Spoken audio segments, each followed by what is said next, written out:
Chapter 101, Auction Ends, Return to Wano Country, 100,010,000 berries once, 100,010,000 berries twice, 100,010,000 berries thrice, sold. The auctioneer spoke quickly, never hesitating, and his gavel fell with a crisp, decisive thud. A devil fruit that could easily be worth 600 or 700 million, even over 1 billion berries, had gone to the Charlotte family for a pittance. The auctioneer knew exactly what was happening.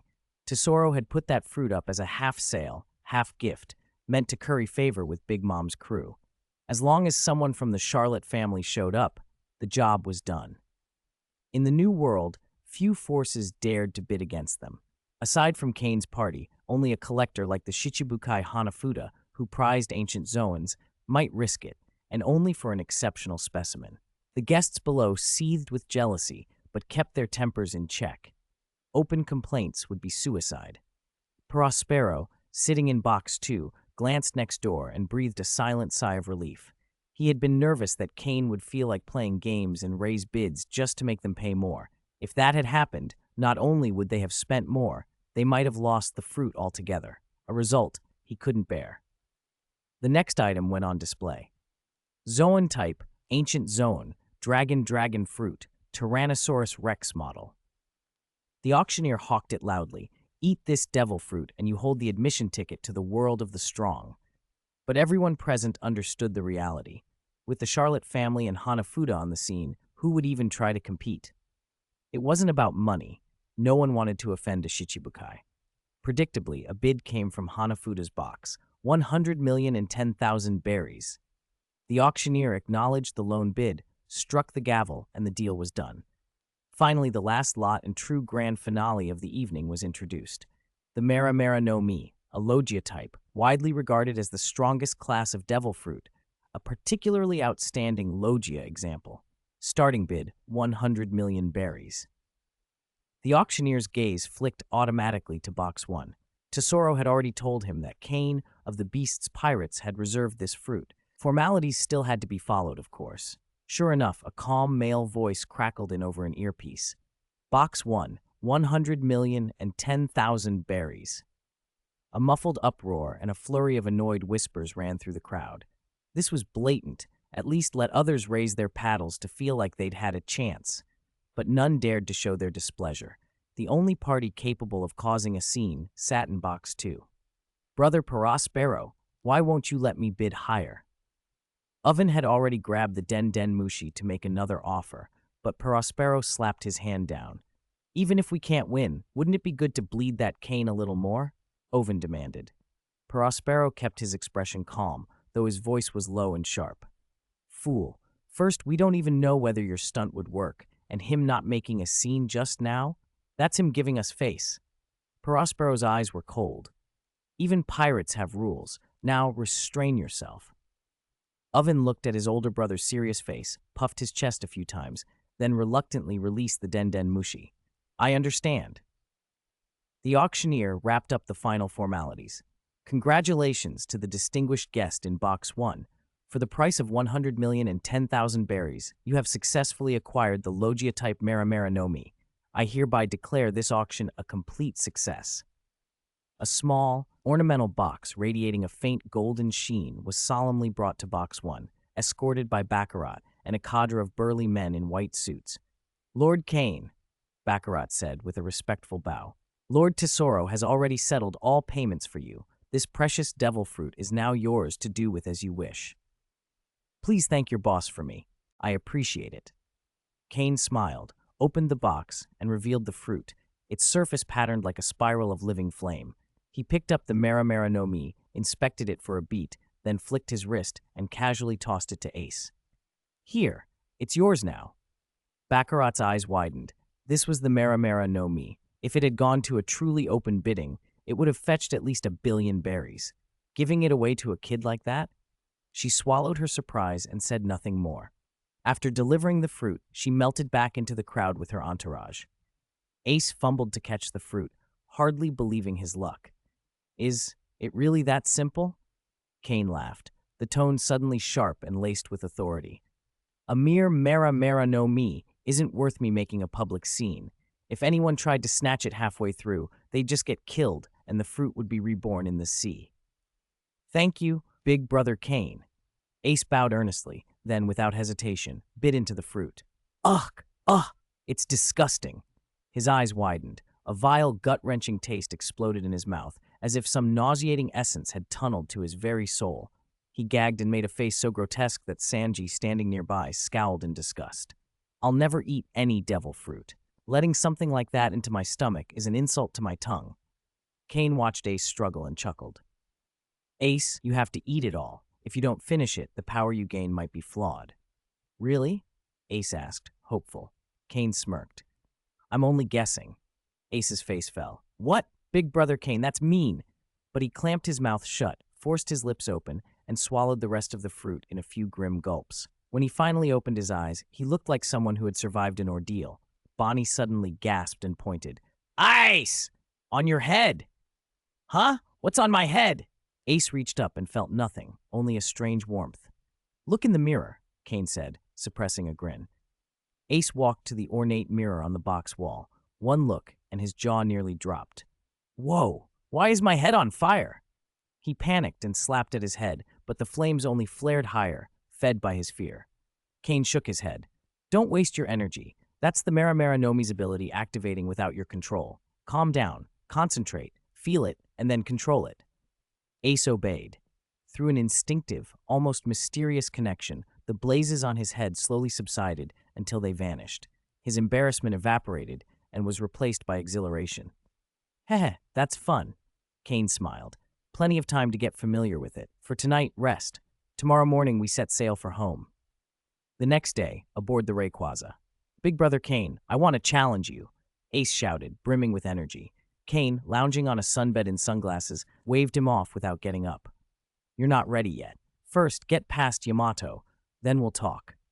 Yamato's all yours, Ace said, grinning. Yamato didn't object. She picked up her spiked club and stepped forward. Kane, thoughtful, briefly activated his armament haki to coat the deck with a protective layer, just in case the fight became destructive. Come on, big sister Yamato, Ace charged, grinning. Fire fist! He threw the first punch. Flames peeled away from his fist and formed a giant, solid blaze in the shape of a fist that thundered toward Yamato. After only a single night with the fruit, Ace could already use its powers impressively in combat. Freeze Fang! Yamato answered coolly. A cutting stream of freezing air shot out like a white torrent. The fiery fist collided with that torrent and was crushed almost instantly. The frozen air surged on, carving a path through the deck. Where Ace had been stood only moments before, a huge, crystal-clear pillar of ice shot up, radiating a bone-deep chill, but Ace himself was not trapped. He had nimbly dodged and reappeared several meters away, pounding his chest. That was close. It's not over yet.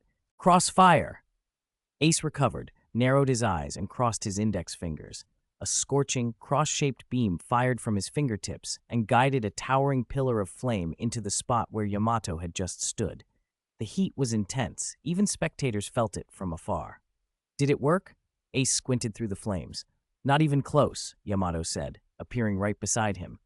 Before Ace could react, her white spiked club, filled with armament haki, enlarged in his vision and slammed into him. Ace shrieked as the blow hurled him backward like a launched baseball. He crashed against the ship's haki-reinforced railing and slumped to the deck, stars dancing in his vision. Ch-ch, Kane organized. Using elementalization in close quarters against someone using armament haki is foolish. You might as well use Tekai. Ace groaned and nodded, still dizzy. I understand, Big Brother Kane. He pushed himself up, unbowed, and smiled despite the pain. All right, playtime's over. Begin daily training. Kane turned to the tall, stoic figure who had been watching the youngsters quietly. Kuma, I'll leave them in your care. It is my duty, Kuma replied with his usual steady tone. With Kuma overseeing the training, Kane could afford to be hands-off. 5 days later, the Rayquaza reached Wano Country. The ship cut through the turbulent waterfall and eased into the hidden port nestled in the mountain. The moment its bow appeared, the silent harbor erupted into a roar. Pirates and retainers cheered so loudly, the cave seemed to lift off its foundations. Men who elsewhere inspired fear now flooded the docks with adoration, waving and shouting Kane's name like fans greeting their idol. Lord Kane is back, they shouted, faces shining with excitement. Robin, seeing Wano for the first time, stood by the railing and blinked in surprise. The beast's pirates, whose reputation was said to frighten even children to sleep in the outside world, were here worshipped like celebrity heroes. Kane, for the moment, was clearly more idol than terror to his own crew. Chapter 102, Charlotte Linlin, rejected by 2 men in a row. After the massive elevator ride, Kane and his group finally reached the interior of Wano Country. Before they could catch their breath, an urgent meeting summons arrived in Kane's hand. Onigashima Hall. The place was packed. The atmosphere was heavy with gravity. In all the years Kane had served with the Beast's pirates, the core members had never gathered like this. The 3 calamities, the Flying Six, even Judge, everyone had come. Brother Kane, Miss Yamato. Kane acknowledged the greetings and led Yamato past the rows of officers to a seat below Kaido's, where they sat. Uororo, you've come at just the right time, Kaido rumbled, clearly excited. He had been waiting for a major battle like this for a long time. King, First Mate, and Chief Steward stood to speak. Reliable intelligence reports that the Red Hair Pirates have gathered 4 of their strongest allied crews, the Brujoa Pirates, the Social Club Pirates, the Puddle Pirates, and the Butterfly Pirates. They're sailing at full speed toward Wano and should reach the outer waters in 3 days. King went on to summarize the composition and strength of those 4 crews. Each was strong, he said, enough that at least a Flying Six-level commander would be needed to meet them. But those crews were only appetizers. The real threat was the Red Hair Pirates themselves. Though there are only 9 of them, every member is exceptionally strong. They're known for being an ironclad, well-balanced crew, King finished, his voice uncharacteristically solemn. Kaido's eyes flicked to Kane. Well, kid, what do you think? Doesn't matter. They're enemies, so we go all out, Kane replied. He had once held a favorable impression of Shanks in another life, but with an enemy at the gates, there was no room for sentiment. In the pirate world, enemies fought first and talked later. Kaido laughed with satisfaction.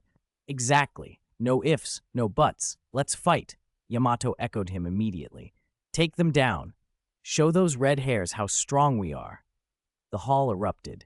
Bloodthirsty cheers and war cries spread through the crowd. Queen thumped his thick arms and grinned.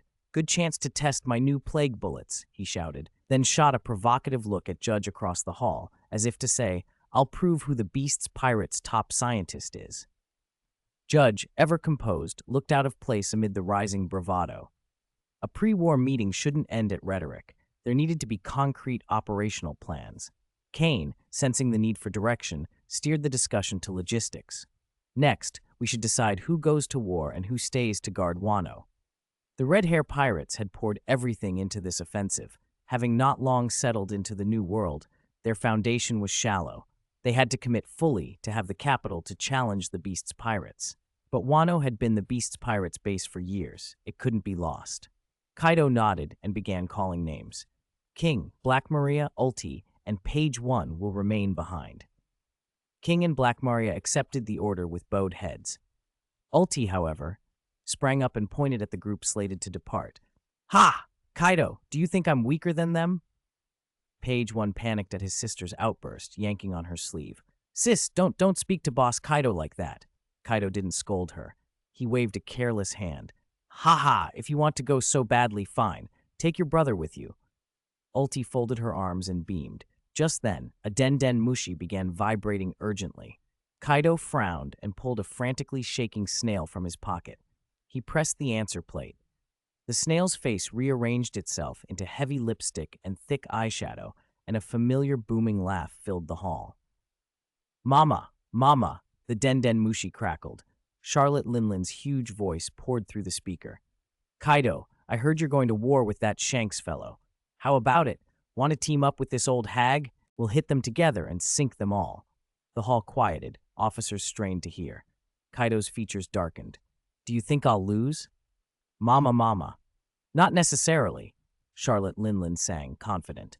Since we know each other so well, I'll give you some free intelligence. That Shanks fellow's ties to the world government are extraordinary. Even Kaido was taken aback at the reach of Charlotte's information network. Kane raised an eyebrow. He knew the truth behind the hint. Shanks's background was complicated and influential. Charlotte moved on to her true offer, smooth and tempting. Think of it as insurance. Agree to share a portion of Wano's seastone trade with me, and I'll form an unbreakable alliance with you. She painted a vivid picture of domination. With you and me allied, who in the New World could stop us? The whole New World would be ours. Kaido snorted and cut through her dream. Don't be ridiculous, old hag. Wano is my territory. If you want it, you'll have to take it from me. He had known Charlotte Linlin too long to trust any lasting alliance. Occasional cooperation might be useful, but a full merger would be a fight to the death. Charlotte's laugh stopped cold. Her voice went ice cold. Then I'll turn to the red hair pirates. The executives in the hall exchanged nervous glances. If Big Mom joined the fight, the balance could tilt catastrophically. Kaido bared his teeth. Bring it on, he snarled, unbowed. There was a charged silence on the other end of the line. Then Charlotte's voice reappeared, low and sinister. Very well. Good luck, Kaido. With a click, the call ended. On Toto Land, inside Cake Island's castle, an enraged Charlotte Linlin slammed the Den Den Mushi down. That hateful Kaido, how dare he reject my perfect plan? Her anger didn't abate. She dialed another number. The snail was answered by a steady male face with gray slicked-back hair and a cigarette. Ben Beckman, Shanks's right-hand man. Beckman, this is Charlotte Linlin, she said, smiles dripping with false cordiality. Let's cooperate. Beckman inhaled smoke thoughtfully. Cooperate? I'm not sure there's anything to cooperate on between us. True enough, the red hair pirates lacked the territorial holdings or material wealth other great crews had. They preferred living by their own code rather than carving out lands to govern. Charlotte Linlin, however, was direct. Simple. Team up with me and attack the Beast's pirates. If Kaido falls, Wano becomes mine. All other Beast pirates' territories in the New World will go to your crew. Beckman didn't accept or refuse immediately. I can't decide that, he said coolly. You should speak with our captain. The image on the Den Den Mushi changed. Red hair, 3 claw marks under his left eye. Shanks himself appeared. Charlotte Linlin's smile widened. Good terms, aren't they? We each get what we need. She launched into grand promises, post-war alliances, taking over Whitebeard's former territories, the entire New World under their command. Shanks's voice came back, calm and even. The terms are generous. Charlotte's smile brightened, then froze. But I refuse. Charlotte's voice snapped. Why? I'm offering everything. I'll handle my own revenge, Shanks said. I don't make a habit of borrowing other people's strength. Charlotte flared. Aren't you afraid I'll ally with Kaido? Suit yourself, Shanks replied, and before she could protest, he ended the call. The Den Den Mushi's face went slack and motionless. Shanks, you bastard! How dare you hang up on me? Charlotte roared, her face contorting with fury. The room chilled, her aura pressed like a physical weight. The Charlotte family children at the table shrank into themselves, too terrified to move. One wrong breath and Mama might take years of their life, or worse. Only Katakuri, the family's stoic prodigy, looked up calmly. Mama, what should we do? Charlotte Linlin breathed hard and didn't answer at once. She grabbed a tray piled with massive cakes, shoved entire slices into her mouth, and ate with frantic recklessness until the sugar dulled the worst of her rage. When she finally lowered the empty plate, she stood, eyes glittering with a new, dangerous plan. Katakuri, gather the fleet. Set sail with me. Both Kaido and Shanks had refused her. She would make them pay. Let them fight until both are bloodied, she muttered, almost giddy. Then we'll take the fattest piece. I understand, Mama, Katakuri replied without hesitation. Whatever her decision, his duty was to carry it out to the fullest. Chapter 103, Reactions from All Sides in Cooperation with the Revolutionary Army. On the open, endless sea, a fleet in V formation cleaved through the waves, speeding toward distant waters. The red hair pirates moved like a blade across the horizon. Shanks had just hung up the Den Den Mushi and stood expressionless. Tsk. So it broke down after all. Lucky Roo, belly large and always clutching a huge bone in meat, chewed lazily and mumbled, I thought this time would be easier. We'd just team up with Big Mom and take care of Kaido. Yasop, the sniper with the star-patterned cloak, who was carefully cleaning his beloved gun, looked up and grinned. Now we might have to face a pincer attack from 2 emperors. It's all because our captain's terrible at small talk. Building Snake, with a red dragon tattoo on his right neck and sunglasses perched on his face, complained bluntly. If Shanks were as smooth with people as Beckman, we'd be fine. Hearing that, the crew burst into laughter. They didn't take the idea of battling two emperors seriously. You bastards! Enough already! Ben Beckman, their vice captain and the butt of the joke, had a tick appear on his forehead and nearly bit through the cigarette in his mouth. The laughter faded, and his expression hardened. Shanks, we can't ignore Charlotte Linland's threat. Confidence could lead to strategic underestimation, but tactically, one must always take the enemy seriously. With their current strength, even dealing with one of the beast's pirates would be difficult. Shanks let out a low hum. His right hand tightened and relaxed on the hilt of his long sword. After a moment of thought, he picked up the Den Den Mushi again. Hello?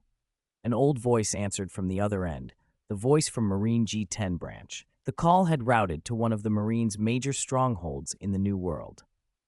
In the base commander's office on the top floor, a senior officer stood respectfully to one side, barely daring to breathe. Even in that crowded room, his rank felt diminished in the presence of other important figures on the call. A huge map of the New World hung on the wall.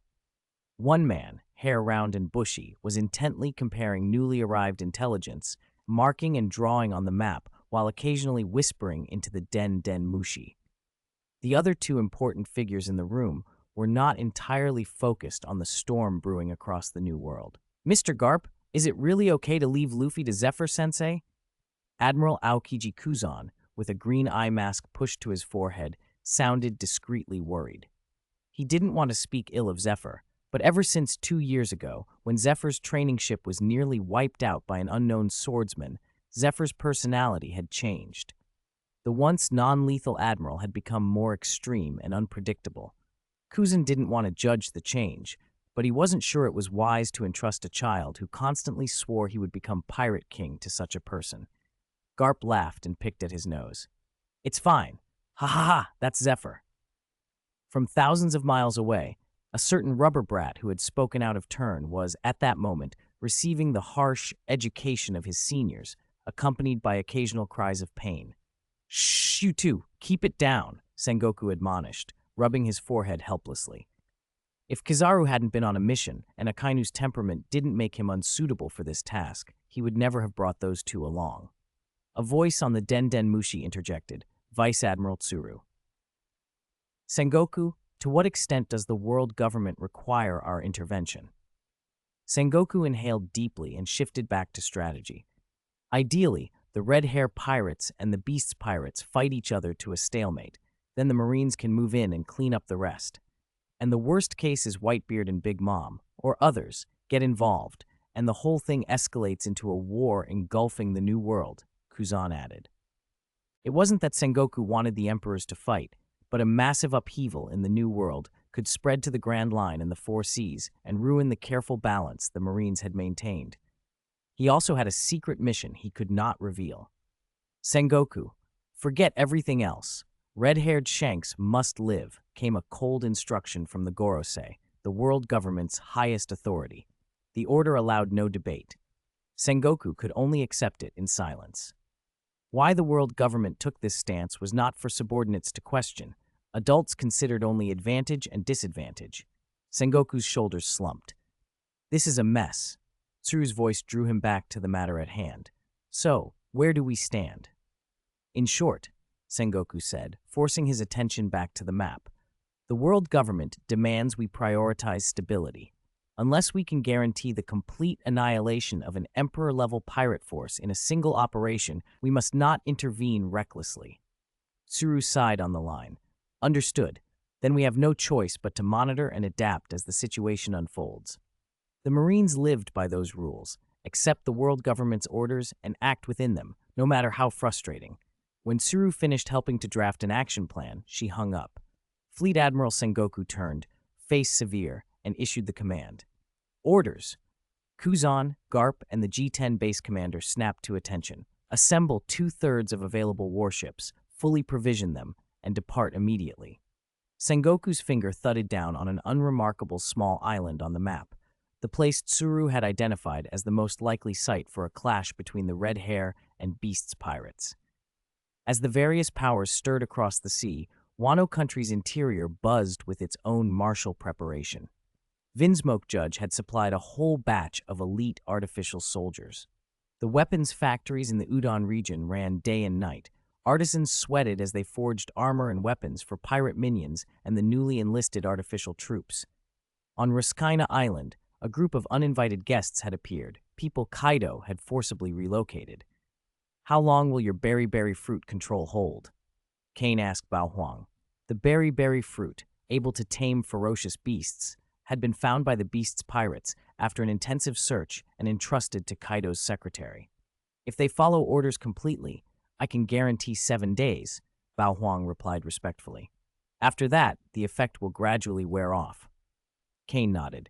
7 days will do. Begin making the beasts now. Don't overcatch them. Keep the number around 50. This is meant as a surprise force. It's strong for a first strike, but unsuited to prolonged fighting. Understood. Bao Huang led his team away, and Kane was left alone in the clearing. A breeze rustled fallen leaves, and a gentle, low voice spoke behind him. "Long time no see, Kane. Next time, could you give a heads up before you appear?" Kane rolled his eyes. Dragon smiled faintly. "I will next time." Then he changed the subject. "Is our cooperation still on? You thought it over?" Kane's lips curved. "Trading weapons is no problem. In fact, I can provide something you urgently need right now. Food." Wano had had consecutive bumper harvests. Dealing with the surplus grain had become a headache for Kane. There was more than they could consume. Dragon's expression brightened. Food was exactly what the Revolutionary Army needed. Beyond weaponry and soldiers, the revolution relied on winning people's hearts, and nothing won hearts like a steaming bowl of rice when people were hungry. The Revolutionary Army's guerrilla approach meant they rarely governed regions directly after aiding uprisings, and long-term supplies, especially food, were always strained. "You're helping me a great deal," Dragon admitted, an uncommon smile softening his usually stern features. "It's mutually beneficial," Kane said, then added with a small, calculated smile, "To some extent, we're allies." He had a premonition. After the coming battle between the Red Hair and Beast's pirates, the Beast's pirates would be targeted by the world government. The Revolutionary Army might be useful for drawing attention elsewhere. Dragon's brow tightened. From his investigations in Wano, Kane looked like an enlightened ruler, but not a liberator. Cooperation made sense, but an alliance was another question. Kane surprised him. "You want to overthrow the world government?" Kane was blunt. "I don't like having someone sitting above me." Dragon's gaze sharpened. Kane was a major figure among the emperors, likely second only to a very few. Overthrowing the world government would be a risk few in his position would take. Yet Kane said plainly, "Why not? I don't think my rule would be worse than the current world government." In a world where suffering for the common people was common and truly enlightened rulers were rare, Wano under Kane's hand seemed to fare better than most. Its people had work and the chance to catch their breath. For a moment, Dragon found himself at a loss for a retort. Kane extended his right hand. "For now, let's cooperate until the world government falls." "I couldn't ask for more," Dragon replied, and they shook hands. For the Revolutionary Army, a stable relationship with a powerful force like the Beast's pirates was useful for the moment. How paths diverged later could be resolved in time. Kane added quickly, as if remembering something, "Cooperation is cooperation. Don't expect me to give huge discounts on weapons and food." "Of course," Dragon said. "Fair trade is enough." The Revolutionary Army lacked not funds, but channels to turn money into material. After exchanging contact information, Dragon dissolved into a breeze and prepared to leave. Kane called after him. "You have someone named Sabo with you, right?" "Yes. Do you know him?" Dragon asked, surprised. Sabo was from the Goa Kingdom and should have had no ties to Kane. Kane explained, "I have a companion named Ace. He, Sabo, and Luffy are sworn brothers. Tell Sabo, Ace is doing well and misses him very much." Dragon paused, then nodded. "I'll deliver the message." He turned and became a gentle wind, gone in an instant. Kane watched him go, a small smile tugging at his lips. Perhaps Sabo would not have to learn the truth the hard way later. Perhaps this small kindness would spare someone an unnecessary ache. Chapter 104, Prelude to War New World, Elbaf Island. The once bustling port had been reduced to scorched earth. Towering flames reflected off shattered ships and collapsed buildings, and the air reeked of gunpowder and blood. The beast pirates lay scattered across the ground, their groans swallowed by the heavy silence. In the center of the port, the beast pirates' flag, once a symbol of dominance, hung limp on a half-burnt pole, looking especially desolate. "Red-haired, Kaido will never let you get away with this. He'll avenge us." A scarred pirate in Viking garb rasped from the ground, glaring up at Shanks as though demanding a last desperate reprisal. Shanks looked down calmly. "Just what I wanted," he said, tilting his head to signal the companion at his side. "Monster, do it!" "Squeak, squeak," the little monkey replied. With practiced dexterity, it tossed a torch into the pile of flammable material at the base of the flagpole. Flames leapt up, greedily devouring the dry wood and climbing the pole. The beast pirate's emblem was soon swallowed by fire. The pirate on the ground watched, dazed, as the flag twisted, crumpled, and finally turned to ash, as if his faith itself had been consumed. This was not the first time the red hair pirates had done this. Since Shanks had decided to confront the beast pirates head-on, there was no better way to bolster his crew's morale and strip the enemy of pride than to sweep from island to island, tearing down banners and burning them before the victor's eyes. The effect was undeniable. Morgans, who loved a spectacle, reserved an unprecedentedly large section in the World Economy News for the lead-up to this clash. From the Red Hair Pirates' first incursions into Beast territory, every issue's front-page headline was dominated by the impending duel of emperors, occasionally followed by special supplements detailing each skirmish. Not only the New World, but the entire Grand Line and the Four Seas were watching, breath held. Would Shanks' Red Hair Pirates be crowned and cement his status as an emperor? Or would Kaido's Beast Pirates crush the challenger's ambitions? The world waited for the answer. East Blue, Orangetown. "Shanks, you bastard, don't you dare die. I haven't got my revenge yet." First half of the Grand Line, thriller bark. The enormous ship floated like a ghost. Outside the eerie castle, a battle had just ended. "You, Rayleigh, listen." A man with odd reddish-purple hair and the shape of a bloated giant was sent flying by a single kick that carried terrible force, crashing into the castle wall. His eyes rolled back, and shadows like a black tide seeped from his open mouth and peeled away. The inflated body that had ballooned to dozens of meters collapsed like a deflated balloon, shrinking back to its original 6-meter form. It was Gecko Moria, one of the Shichibukai. Around him lay countless fallen zombies and his two comrades, Hogback and Absalom. Moria, Perona, the gothic girl with pink twin tails, a crown, and a burgundy parasol, rushed forward with tears in her eyes and stood guard over the unconscious Moria, glaring at the old man who had defeated him. Silver's Rayleigh, the Dark King, with long silver hair, spectacles, and a vertical scar over his right eye, didn't press the attack. He only sighed softly, flexed his wrist, and said with wry amusement, "Haven't stretched like that in a long time. I'm getting old. I even feel a bit tired after dealing with a Moria." Rayleigh's eyes had lost some of their old sharpness. In them was a faint melancholy born of time. "We're all remnants of the old era, Rayleigh." Crocus approached, holding a freshly printed newspaper still smelling of ink, and sighed as he handed it over. "This turbulent sea belongs to the young now." "Oh, news about that kid Shanks?" Rayleigh asked, his gaze falling on the spirited group photo of the Red Hair Pirates on the front page. A warm smile spread across his face. "Ha ha ha, he's come this far, huh?" "But he's up against the Beast Pirates," Crocus said, worry just perceptible in his tone. "If I'd known it would happen now, maybe I shouldn't have rushed to ask you for help." "It's not your problem," Rayleigh waved him off, still looking at the paper. "If Shanks didn't ask for our aid, he must believe he can handle it. Us old men can watch from the sidelines. As you said, the new era has its own path." They were allies of Shanks and Buggy and cared for their juniors, but they weren't there to do everything for them. "Thank you, Mr. Rayleigh. Mr. Crocus."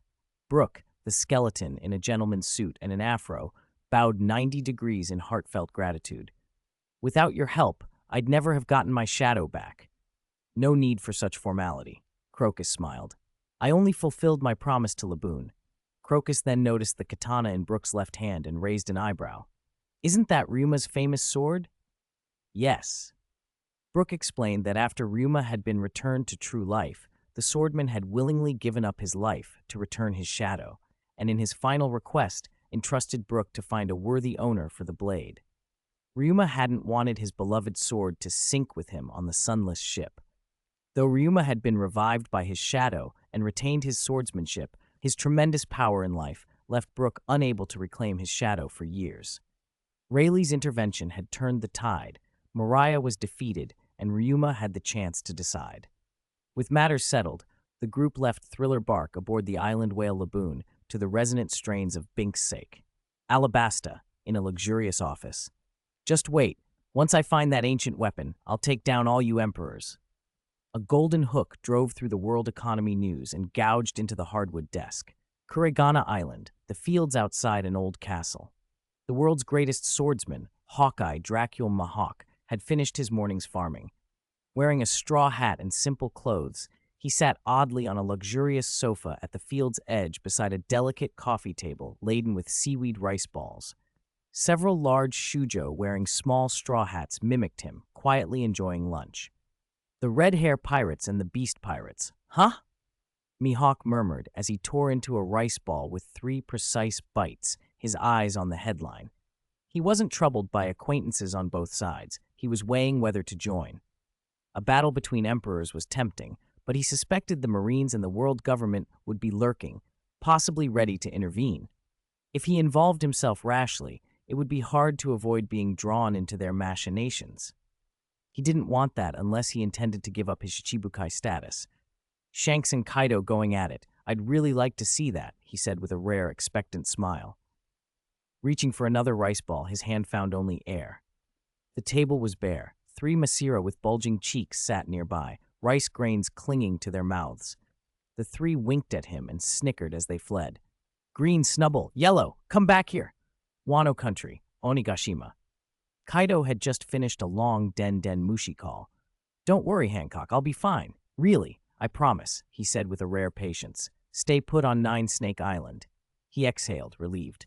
Beside him, Nico Robin, dressed smartly, legs sheathed in black stockings, closed a document and teased. Lord Kaido, truly philanthropic. If flowers are in bloom and I don't notice, I'd be insensitive, Kaido shot back, unabashed, glancing at her. Like a flower of wisdom and beauty blooming before me. Robin gave a playful eye roll, but was quietly moved. Despite his fearsome strength, Kaido treated her with respect and a touch of charm, an unspoken game between them. She briefed him on affairs of state. Last month's commercial taxes for war collected, up 5%. Hat Village requested a dam for water regulation. King Riku agreed in principle, but with the war, it's on hold. She then turned to preparations for the coming war. Rayquaza has completed all supplies. The hull has been comprehensively reinforced and repaired. We can set sail at any time. Very good, Kaido replied, reclining as he absorbed the report. Robin's adaptation to governing tasks had been astonishing. Within days, she had taken on most of Kaido's administrative burden. The only tasks he still handled were his training and the matters he refused to delegate. Yamato suddenly burst in, breathless with excitement. Kaido, we're leaving. Robin watched Kaido stride away and with a small, involuntary blush, urged softly, Lord Kaido, please come back alive. Kaido turned and flashed a dashing, confident smile. Don't worry. I haven't picked that flower yet. I won't die so easily. Onigashima Port roared with activity. The All-Stars, Yamato, the Flying Six, the Numbers, the Headliners, and ranks of pirate grunts gathered, all eyes fixed on the figure atop the high platform. The war has begun. Kaido's thunderous laugh rolled across the port.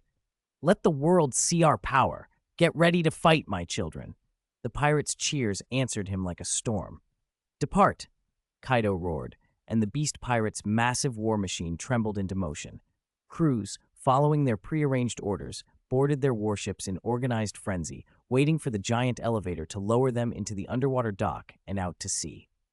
Chapter 105, 4 Emperors Meet, A Greeting. As the beast pirates' massive fleet sailed out of Wano, bold and unhidden, everyone following the dispute knew clearly.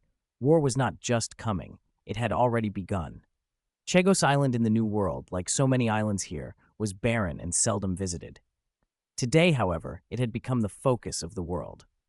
The Red Hair Pirates, having deployed their full force, and the Beast Pirates, using nearly half their strength, faced each other across the sea like two iron curtains. From above, the countless masts and sails looked like a black storm cloud blotting out the water. The air itself felt oppressive. Even with the Red Hair Pirates fully spread, their numbers were small compared to the Beast's fleet.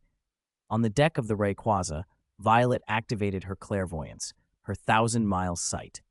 With a 4,000-kilometer effective range, she was easily the strongest lookout. She scanned the opposing fleet and, counting roughly, frowned in surprise.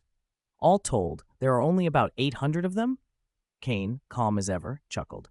800? Enough. On a battlefield like this, numbers aren't everything. History was full of examples where the few defeated the many, legendary feats achieved by small elite forces.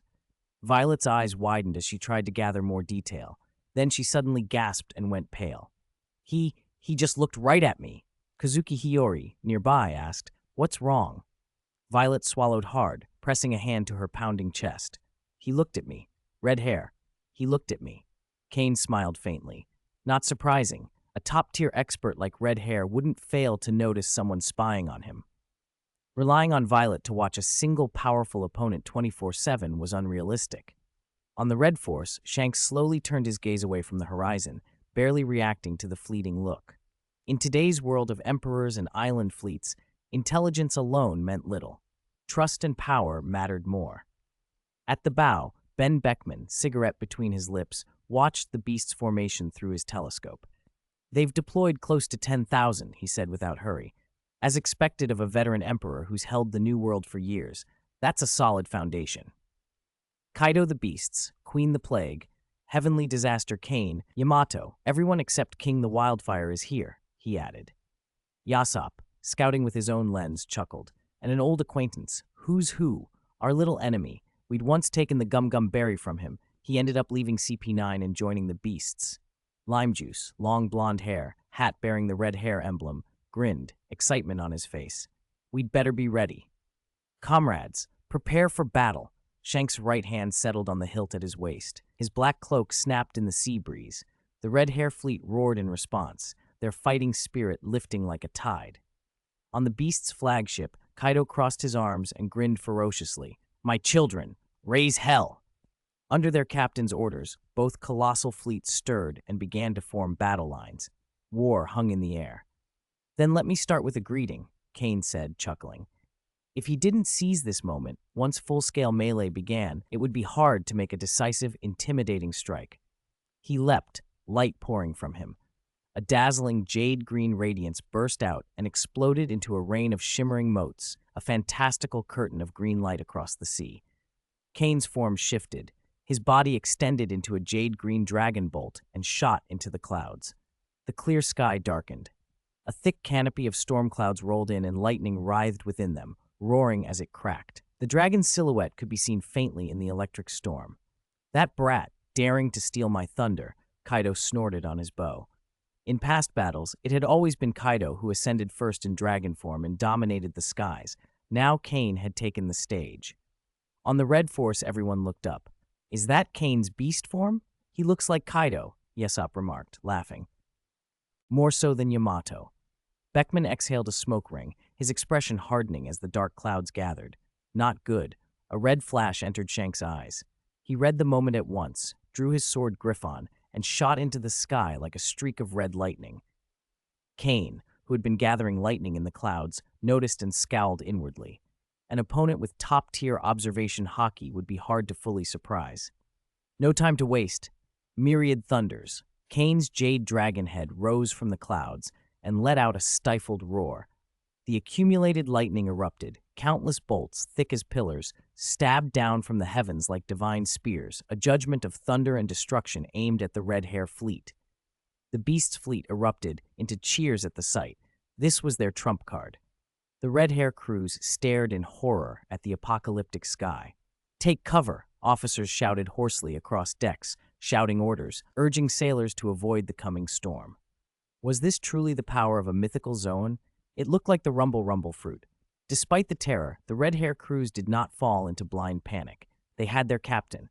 Responding to that unshakable trust, Shanks moved. Before the lightning could fully strike, Shanks, already high in the sky, raised Griffon and swung. Disperse. A condensed, dark red ribbon of sword energy, dozens of meters long, lanced into the heart of the storm cloud and detonated. A huge hole was blown clean through the dark mass. The clouds tore apart around the breach, and a pure column of sunlight streamed down like a spotlight, bathing the red hair fleet in brilliant light. The sight felt almost sacred, but Shanks could not stop every bolt. The first wave of lightning still rained down like a net. "Stop them!" officers shouted, and the ship's swordsmen, gunners, and devil fruit users all threw themselves into defense. They intercepted most of the bolts, but a dozen or so slipped through and struck hard. Booms rolled across more than 10 ships, timbers splintered, acrid smoke rose, lightning hitting the sea through geysers tens of meters high. Unlucky fish were blasted to the surface. Officers managed to prevent total catastrophe, but a few men were badly wounded and 2 ships had their powder stores hit. Chain explosions sank them.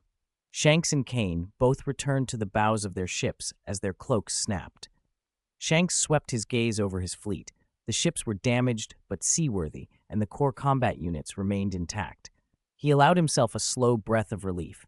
He did not, however, intend to accept a single strike without reply. Lifting Griffon, Shanks swathed the blade with dark red Conqueror's hockey. "Courtesy demands reciprocity," he said quietly. "I'll give a greeting as well." Divine departure. Shanks' swing unleashed a black and red griffin apparition from the blade. It roared soundlessly, beat its wings, and charged toward the beast's fleet. Before the sword energy even arrived, the immense wind it pushed ahead slammed into the Rayquaza's bow like an invisible tsunami. Violet, Zoro, Ace, and other less stable figures staggered beneath the pressure, gripping to avoid being blown off their feet. "What a slash! Almost on par with Hawkeye," Zoro shouted, holding the flagpole with iron grip, an eager fight in his eyes. Kane watched the move with interest. The technique reminded him of the ultimate cut that had once felled Kid. He had no desire to experience it personally, though. With a scoff, he called back to his flagship. "Kaido, your turn." "Don't tell me what to do, you brat," Kaido bellowed, irritated, but his hand obeyed. He drew his spiked club, the 8 Vows. Black and red Conqueror's hockey rippled along the weapon. Vajra Arrow. Kaido unleashed a condensed, mountain-shattering club blast. It met Shanks' Griffin sword energy dead center over the sea. The two forces collided not with an immediate explosion, but with fierce abrasion. Black and red arcs leaped and detonated where they met. Then, boom! A flash so bright it seemed to steal the color from the world tore through the clash point. Time felt as if it hesitated. An explosion of unimaginable scale detonated where the two attacks struck, sending spherical shockwaves outward. The sea itself dropped dozens of meters into a massive, inverted bowl. The pushed water rose into hundreds of meters high tsunamis that raced away in every direction. A towering black and red pillar of light shot up, cleaving the sky. Kane's dark storm clouds, large enough to have covered the battlefield, were gone within seconds. "This is the clash between emperors," countless onlookers whispered in awe. But Kaido and Shanks' first collision was only the beginning. The aftershocks rolled across the ocean. The war had truly begun, and the battlefield had already been reshaped by the meeting of two titans. Chapter 106, Murloc Troops and Bombardment. "I'll freeze it!" Facing the towering tsunami, Yamato rolled up her sleeves, eyes shining with excitement. "We can't freeze this," Kane replied, pulling her back, his tone half amused, half helpless. "If you turned this wave into an iceberg, it would be an insurmountable wall, for both of us." Kane's body shifted. Muscles bulged, scales rippled, and the dragon man he could become appeared. He opened his mouth and unleashed a torrent of raw, mysterious energy that coalesced into a roaring, dazzling shockwave. Dragon Pulse. The shockwave hammered through the giant wave ahead. Wherever it struck, violent explosions ripped the water apart. The 100-meter tsunami disintegrated into churning spray and sheets of water that soaked the beast's fleet.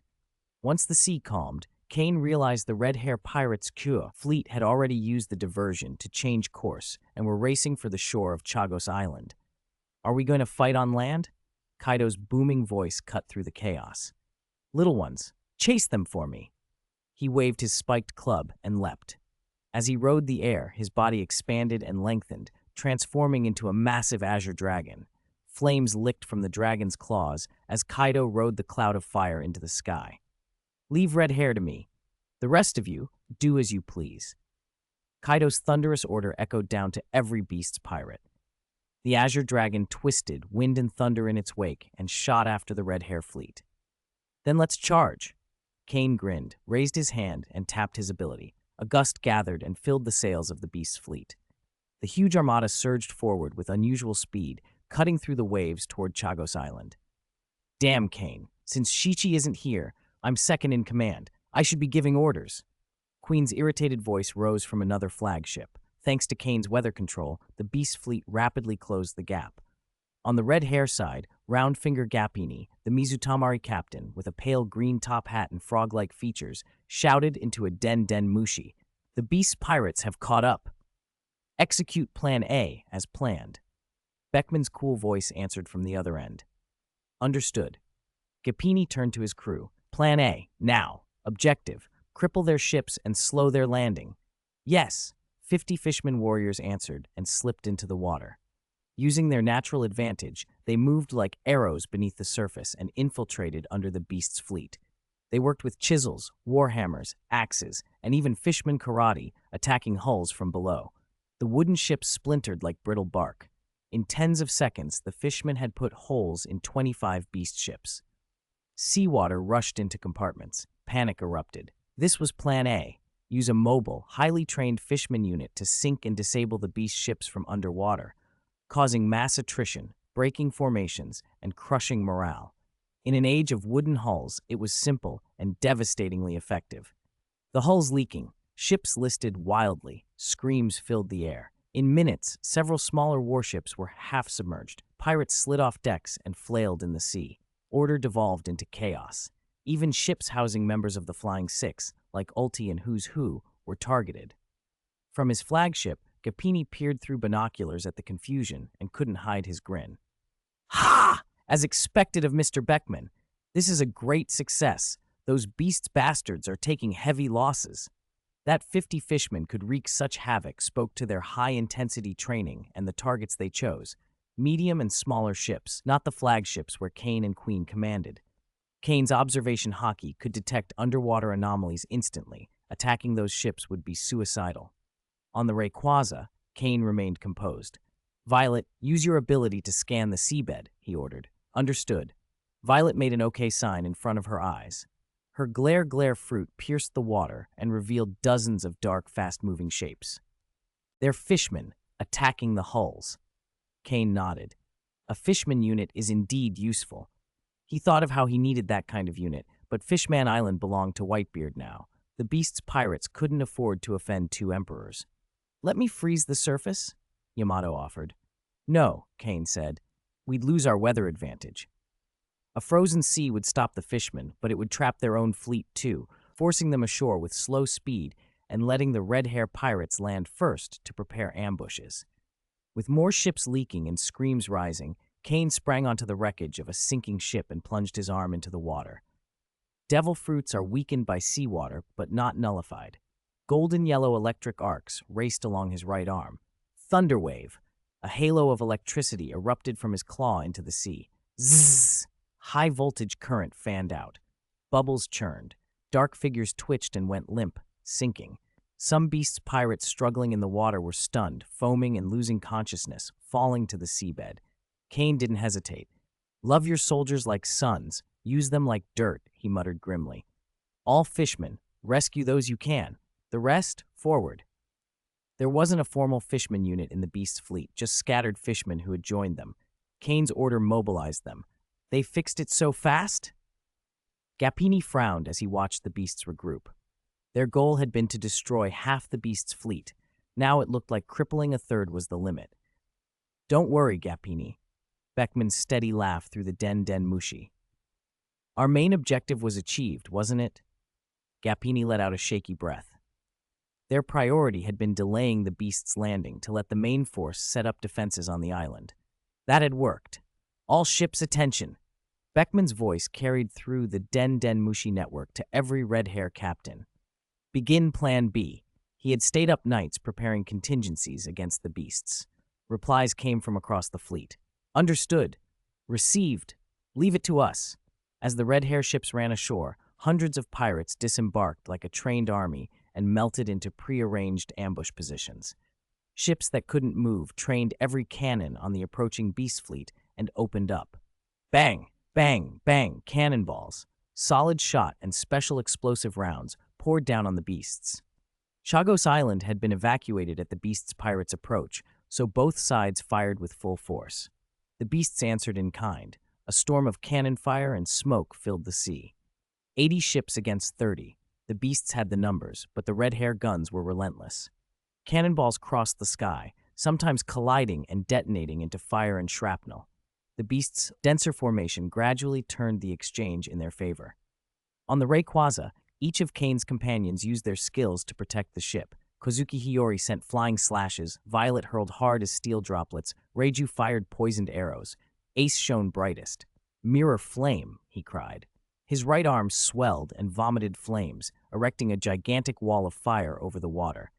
Incoming cannonballs struck that inferno and detonated, perfect interception. After more than 10 minutes of brutal, reckless exchange, the red hair fleet, outnumbered, began to break.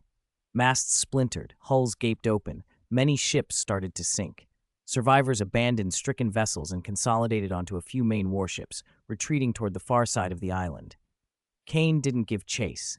He even held Jack back. Pursuit would be reckless. There were at least 2 high-ranking executives still aboard the Red Force, the Red Hair flagship. Chasing them without the proper force would only send his men to their deaths. Now was not the time for hot-headedness. On the Red Force, Dr. Hongo, scarred and long-haired, held a Den Den Mushi and reported to Beckman, the beast's fleet didn't pursue. They're calmer than expected. Beside him stood Navigator Bendix Snake, musician Bonk Punch, and monkey warrior Daz, 4 core executives together on the flagship, almost half the red hair fighting strength. They had hoped to bait the beast's recklessness into isolating and eliminating a high-ranking enemy quickly. Instead, the beasts were cautious. No matter, Beckman said, frowning but calm. If the trick failed, we fight with real swords and guns, deal with the ships fast, and then fall back to the main force. Bonk Punch still bristled. Or I could bait them myself. I refuse to believe those beasts bastards are actually that cautious. No, Beckman's refusal was immediate and firm. With Kane and Queen in play, losing a core executive to a trap was a risk they couldn't afford. All right, secure the ships and rendezvous with us immediately. Hongo acknowledged and ended the call. Chapter 107, War Above Chagos Island. Kaido's thunderous laughter rolled across the sky. Worororo, come on, red-haired brat, use your strongest move and entertain me. His immense azure dragon body contracted, shifting into a more compact dragon-human form. Kaido fell from the heavens like a meteor, clutching his massive spiked club with both hands and swinging it overhead. Black and red hockey crackled around him like living lightning. Descending Tri-World, Naraka Fall. The pitch-black spiked club, wreathed in terrifying hockey, dragged a streak of black and red lightning as it smashed down toward Shanks with the force of a mountain split. Don't get cocky, Kaido. Shanks' eyes sharpened, calm and unafraid. His Griffon blade emitted a clear, resonant hum. The metal turned pitch black, and red hockey surged from his body to coil around the sword. Divine avoidance! Their weapons met with a deafening boom. Countless bolts of black and red hockey erupted from the clash, writhing like dragons out of control. The shockwave tore bottomless ravines into the already hard ground, as if plowed by some colossal plow. A furious gale swept across the island, snapping trees and splitting rocks. The wind pressure pulled the sea back unnaturally. Waves rolled away from the shore, revealing the wet seabed where small fish leapt helplessly. The whole island shuddered. The residual force of their duel distorted the other battlefield miles away. Fortunately, both combatants had consciously pushed their fight to opposite sides of the island. Otherwise, aside from a few top officers, no one could have stood there. Is this the true power of a pirate emperor? Ace's mouth hung open. His eyes were full of shock. Was this what Roger faced? Yes. Kane spat sand from his mouth, already gritty with wind. This is power at the peak of the world, he added silently, at least in its present form. All right, don't just stand there.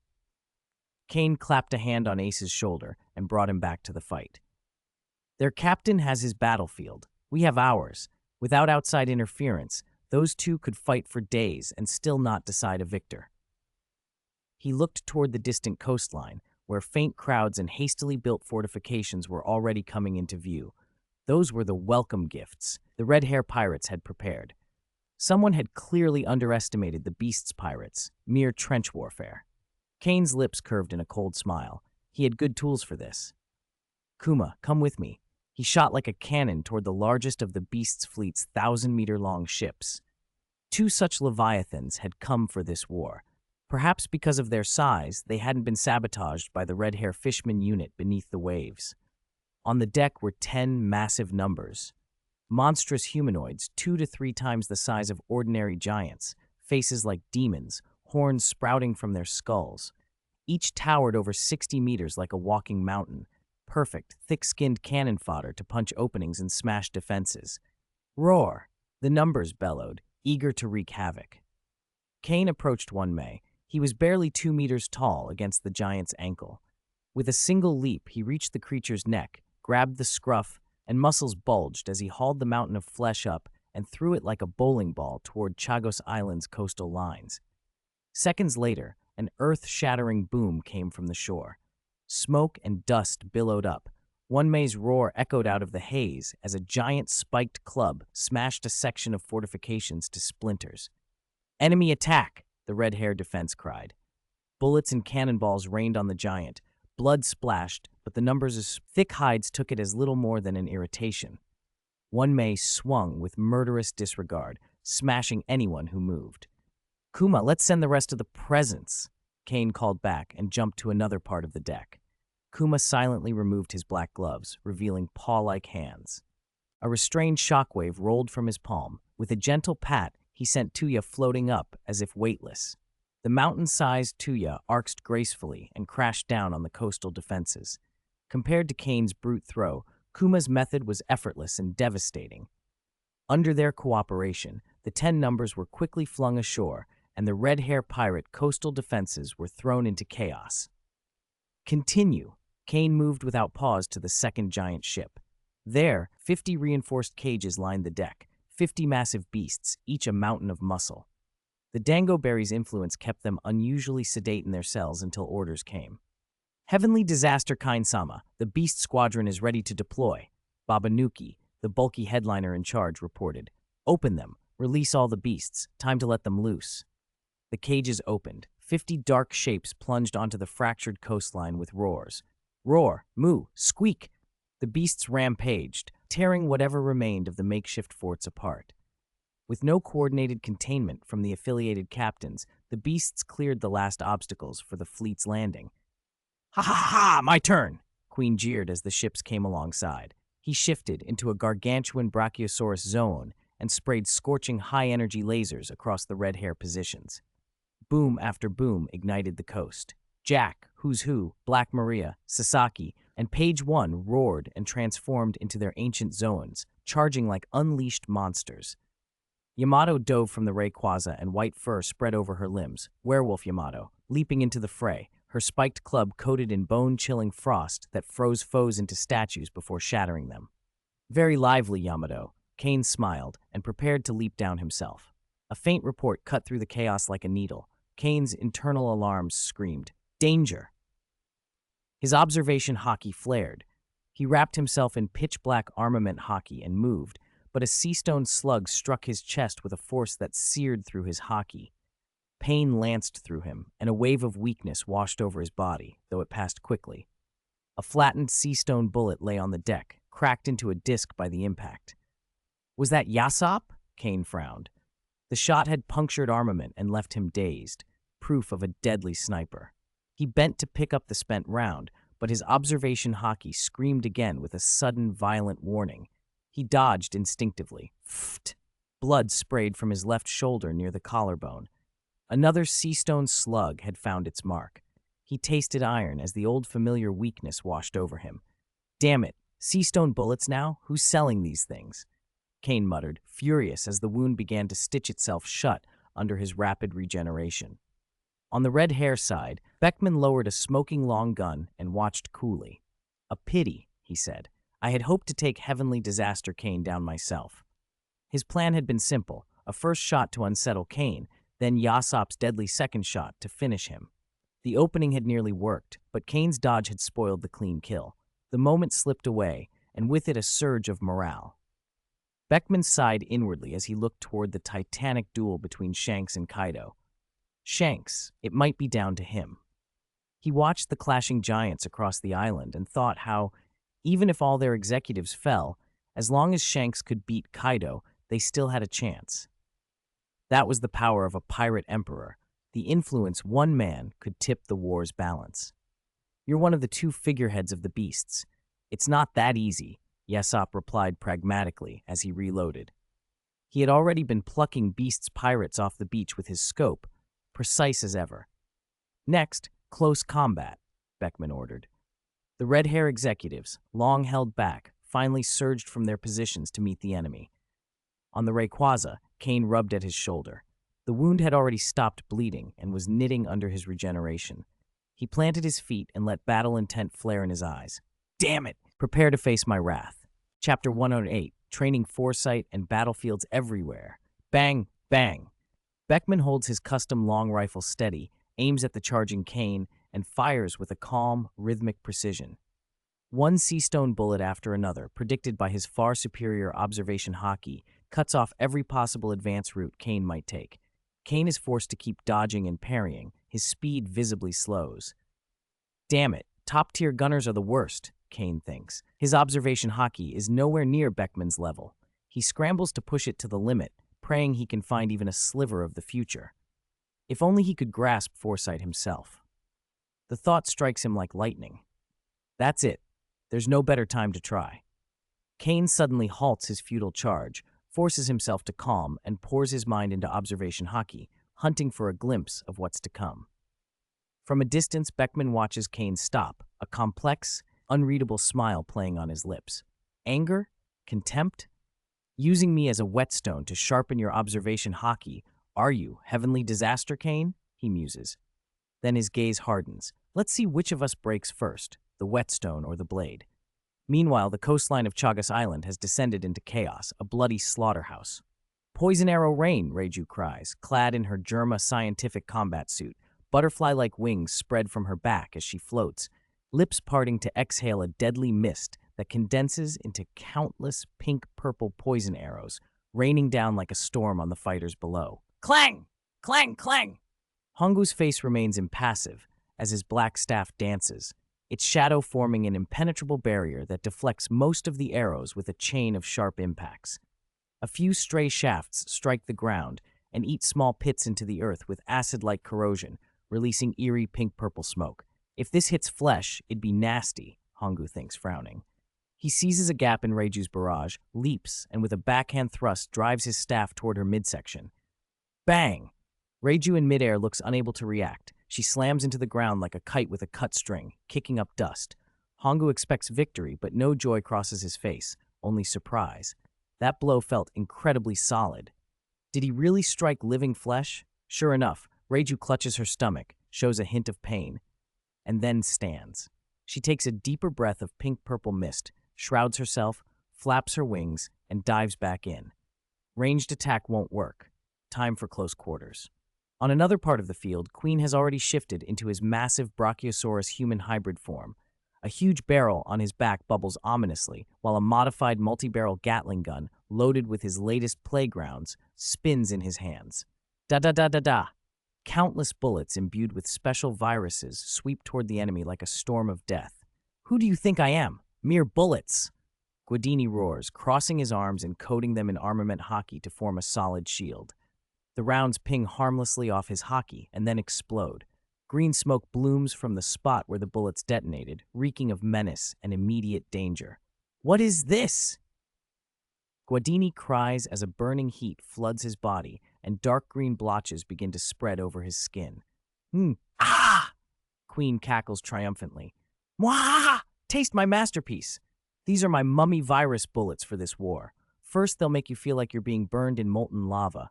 Then blood will pour uncontrollably from your pores. Finally, you'll wither into mummies in agony. The virus's other terrifying trait becomes clear. It's contact contagious. As Guadini and others fall, the pirates who rush to help them start to cry out and seize their companions' hands, only to find the same green patches spreading across their own skin and the same scorching pain blossoming inside. Brian, Bane, hold on, comrades shout, but the infection spreads. Beads of blood begin seeping from pores, then gush in sheets. Within seconds, some convulse and die, their flesh withering and drying into mummy-like husks. Queen watches with a cruel smile, savoring the panic. All of you, stay away from them. Don't touch them until they're dead. Queen orders his beasts pirates. He savors the sight of pirates clinging to their friends, horror in their eyes as contact dooms them. Hongo, fighting Reiju nearby, sees Guadini collapse and his blood boils. Guadini! Everyone! His eyes go red. He sweeps Reiju aside with a staff blow and charges in. Scatter! Don't touch them! He bellows. Rushing to his fallen friends, Hongo realizes, even as a doctor, it's already too late. Rage consumes him. Damn, Queen, I'll kill you! He launches forward in a reckless, furious sweep. Queen tosses his empty Gatling aside with a snort and lifts a modified mechanical arm. Hot laser beams cut toward the charging Hongo. On a separate front, Kozuki Hiyori stands focused, Enma in her right hand, Butsu Mitama in her left. The two swords cross in front of her, while black Haki instantly coating their blades. Odin two-sword style, Paradise Tatsuka, she calls, stamping her right foot. Her figure blurs, vanishing from her spot like a teleport. Oh, two-sword style too? Interesting, Benedict Snake remarks, raising his twin blades but offering no direct counter. A hunter's smile plays over his face. Bang! Hiyori's cross-shaped slash slams into the ground where Snake stood, carving a bottomless cross-shaped pit and sending dust roaring upward. Only his target is gone. Where did he go? Hiyori mutters, narrowing her eyes and pushing her observation Haki to the limit to sense him. Are you looking for me? Snake's mocking voice whispers in her mind. I'll teach you something for free. No matter how powerful a move is, if it doesn't hit, it's useless. Alarm flares through Hiyori. She braces to retreat, but two hurtling slashes streak past like poisonous snakes. Rip! Cloth tears and two lines of blood bloom across her left shoulder and right ribs. The blow unsettles her balance and she tumbles, barely avoiding follow-ups. So fast, she thinks, stabilizing and crossing her swords into a tight defense. Snake's mind flickers with surprise too. Those quick strikes should have dealt more damage. Tough body? Do the beast pirates recruit freaks? Even a young girl is like this. He thinks, but he doesn't press the advantage. Instead, his feet begin moving in an eerie, elusive rhythm. Can't see him at all, Hiyori groans as Snake's steps confuse her eyes and make her head swim. He strikes again. Acrobatic two-sword style, illusionary dance slash. Two more cuts scar her arms and thighs. This is bad. I can't read his moves. Hiyori's face hardens. If this goes on, she'll only be bled out and toyed to death. Her mind races for a way to break through. Then her grandfather, Kozuki Sukiyaki's words flash into her memory. Hiyori, if you ever find you can't catch an enemy with your eyes, use this, Sukiyaki had said, smiling and tapping his chest. Look with your heart. If a swordsman can't trust his heart, he'll achieve nothing. To see with the heart, Hiyori closes her eyes. She funnels every sense into her observation Haki, trying to catch the invisible slashes with her miracle eye. Snake feels a niggle of unease. Is she about to have some on-the-spot breakthrough like in a story? He won't be careless and intensifies his assault. His strikes become even faster and fiercer. At first, Hiyori, eyes shut, struggles. Fresh wounds appear, and blood stains half her clothes. But as Snake accelerates, she slowly adapts. Her parries grow steadier, more precise. Then, seizing a tiny break in his rhythm, she opens her eyes and strikes. Anma releases a roaring cleave, sword chi several meters long, rushing straight toward Snake's waist. He's forced into an extreme backward bend, just barely avoiding a fatal cut. The blade drives on and slices through a distant rock before dissipating. Huh, lucky or unlucky, Snake mutters, straightening with a rueful smile. This old trick, I actually ran into it. Round 2 then, Hiyori says, confidence blooming despite her wounds. She takes the two-sword stance again. Snake's expression turns serious, no longer mocking. Little girl, sometimes even if you can see it, You still can't stop it, he says, finally treating Kozuki Hiyori as a worthy opponent. Chapter 109, Yamato versus Lucky Roo. Foresee the future and succeed. Compared with other battlefronts where forces were evenly matched or bogged down, Yamato's side felt almost leisurely. Horse Phantom Blade! Yamato swung her spiked club lazily. Bone-chilling frost leapt from the weapon and froze a charging pirate and his blade solid. She tapped the frozen figure, and it shattered into a spray of ice shards. I'm getting bored. Carrying her club on her shoulder, sapphire eyes drifting across the chaos, Yamato looked utterly uninterested. It seemed all the decent foes nearby had already been claimed by Jack, Who's Who, and the others. With a bored flick, she almost instinctively swung the club at the back of a plump man who was turned away and busy gnawing on a huge piece of meat. This time the ice had only just begun to creep along the club when it shattered against the man's tremor. Huh. Who hits me from behind? No sportsmanship. The man's head was wrapped in a green bandana. He turned, meat dangling from his mouth, and scowled in extreme annoyance. He forgot to chew. He looked up at Yamato, and for the first time, she looked surprised. Are you Onihime Yamato? He demanded. Who are you? Yamato cocked her head, trying to place the plump man who had shrugged off her cold energy. Then a bright, excited smile spread across her face, like someone who'd just found a new toy. Never mind. Anyone who can take a hit from me and not die is worth fighting. Let's go. You don't recognize me? Lucky Roo pointed to his own round face, voice rising tenfold. He was the highly esteemed third-in-command of the Red Hair Pirates, after all. If Yamato hadn't looked genuinely puzzled, he would have thought she was mocking him. He bristled. Then go to hell and ask for my name. His tone went cold. In an instant, his leg muscles tensed and his round, plump body erupted with terrifying speed, totally at odds with his size, charging like a human cannonball. Meat bullet impact. That fast? Yamato blinked. Despite his bulk, he was shockingly quick. She aimed and swung her spiked club hard. Thunder Bagua. The lightning-wreathed black iron club met the meatball charge with a thunderous crash. For the first time outside of clashes with her father and Kane, Yamato felt outmatched in raw strength. The impact numbed her arms and sent her flying like a broken sack.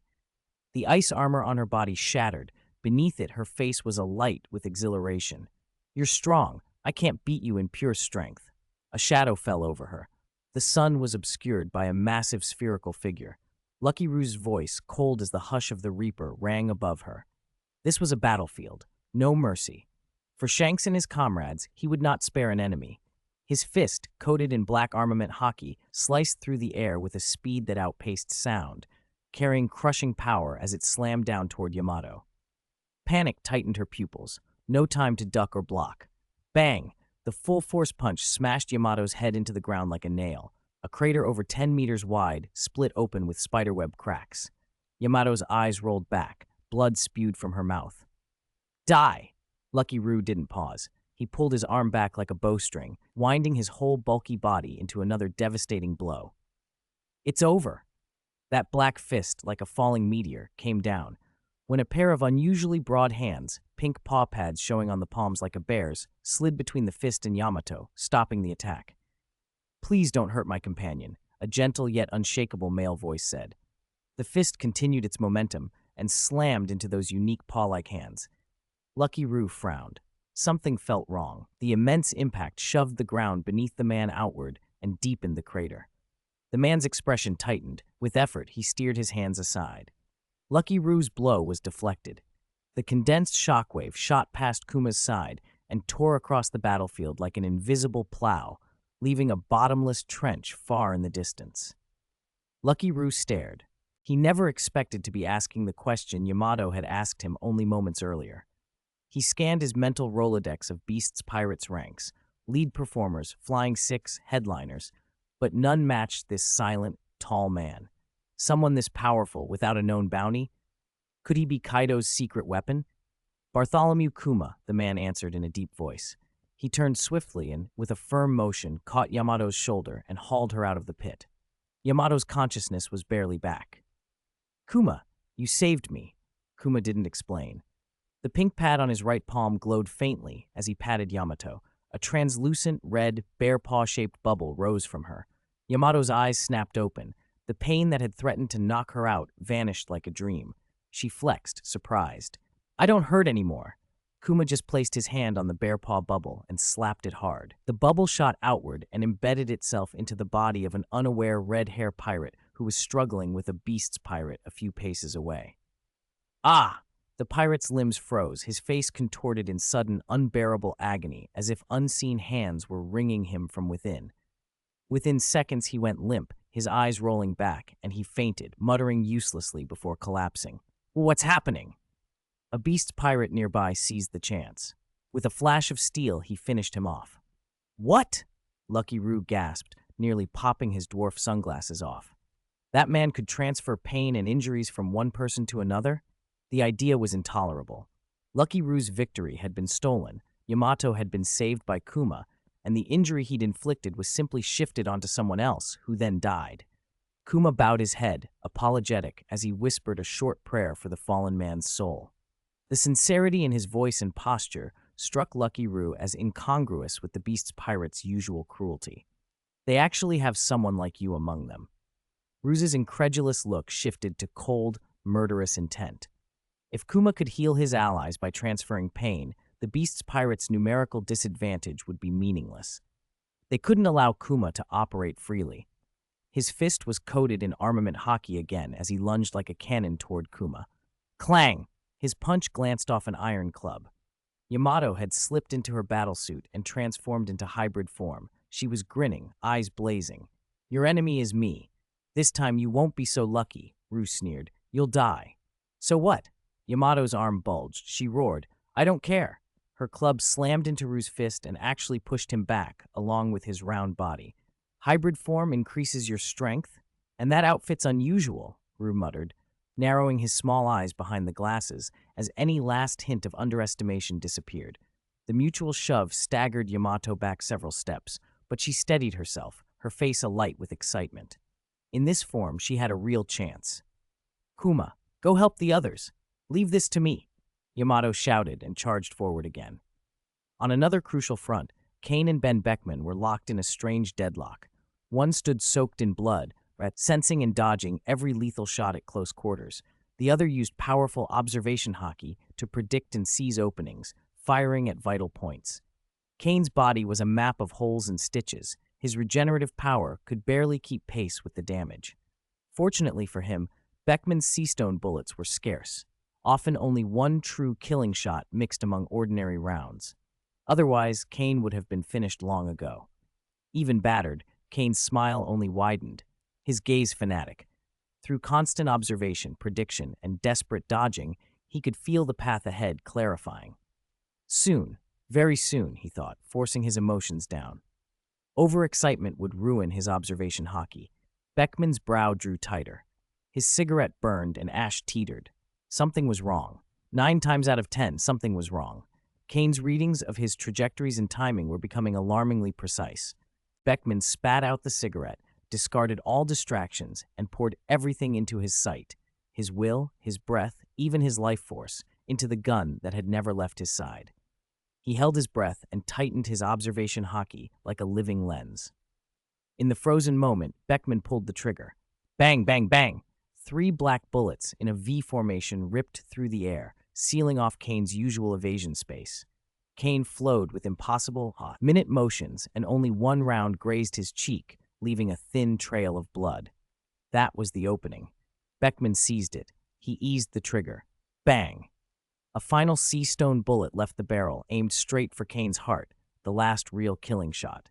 At that critical instant, Kane looked up and his eyes flashed red. Without conscious thought, his body tilted to the right as if rehearsed 1,000,000 times. The bullet grazed his chest and vanished into smoke and dust. I saw it. Kane's face split into a brilliant, ecstatic grin. He had glimpsed a single frame of the future. Future sight, entry level achieved. Chapter 110, V.S. Beckman and the uninvited guest clack. A soft click, a flicker of flame. Beckman calmly relit a cigarette, drew in a long, languid breath so the harsh smoke pooled in his lungs, then let it drift out. The white curl of smoke softened the hard line of his face. You're something else, Calamity Kane, he said, but I don't only rely on firearms. A long, dormant, hungry fighting spirit flared in Beckman's eyes as he looked at Kane. He hadn't met an opponent this exciting in a long time. Then let me see it properly. A playful chuckle cut through the air. Dragon Claw! In the next instant, the towering dragon man descended, as if by teleportation, his claws slashing straight for Beckman's head. Beckman's pupils narrowed, his reflexes were frighteningly fast. He flipped his long gun in one smooth motion, gripping the barrel so the butt faced the enemy. Black armament hockey surged over it like a tide, turning the weapon into an indestructible iron short-staff. He swung it up to meet the blow. Boom! The gun butt crashed into the dragon claw with brutal simplicity. A shockwave rolled outward in a ring. The ground beneath them shattered and fell away like brittle biscuits. The tremors spread. Black and red armament lightning snapped and sparking around them. The air itself seemed to tear under the strain and moaned. Aura! Aura! Aura! Kane pressed his advantage, claws painting ghostly afterimages as he hammered a barrage of heavy blows like a storm, exhilaration lighting his face. The future. It's getting clearer and clearer. Future sight isn't invincible, Beckman replied, voice calm as he met blow after blow, buffering Kane's mountain-crushing fists with the butt of his gun. Sparks and flying debris marked every collision. Beckman even seized the tiniest openings in the onslaught to land sharp counterkicks. The aftershocks cleared nearly 100-meter radius of battlefield. The violent currents and scattered, exploding hockey kept both beasts and red hair crews well away, only watching in fear from the edges.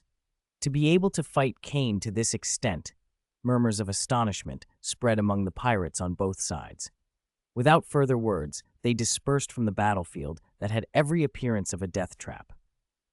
Kane landed a tricky heavy blow to Beckman's chest the instant Beckman struck the dragon's shoulder with a gun-butt smash. Two heavy thuds sounded nearly together. Both men grunted as the force sent them flying. Kane carved a 100-meter trench into the earth, embedding himself in a rock face and leaving a human-shaped dent. He pushed, ripping free of the stone, and the damaged mountain groaned and collapsed. Boulders thundered down, and dust went skyward. Kane staggered through the dust, brushing rubble from his body, and a pitch-black cannonball slammed into his chest, arriving perfectly on target. Seriously, are you cosplaying Garp? Beckman taunted. Kane, still catching his breath, watched the cannonball explode against him, and finally understood Beckman's point. No matter how acute future sight was, it was an active skill that needed time and margin to use. Faced with Beckman's relentless, perfectly chained attacks, he had no opening. The blast threw him clear again, and more hockey-laced cannonballs streaked after him like guided missiles. Boom, boom, boom. Several hits struck midair, but Kane adjusted, twisting and dodging with skill. Annoying. This Beckman wasn't just physically capable. His hockey subtly suppressed Kane. He lived up to the reputation of a man whose strength rivaled red hairs.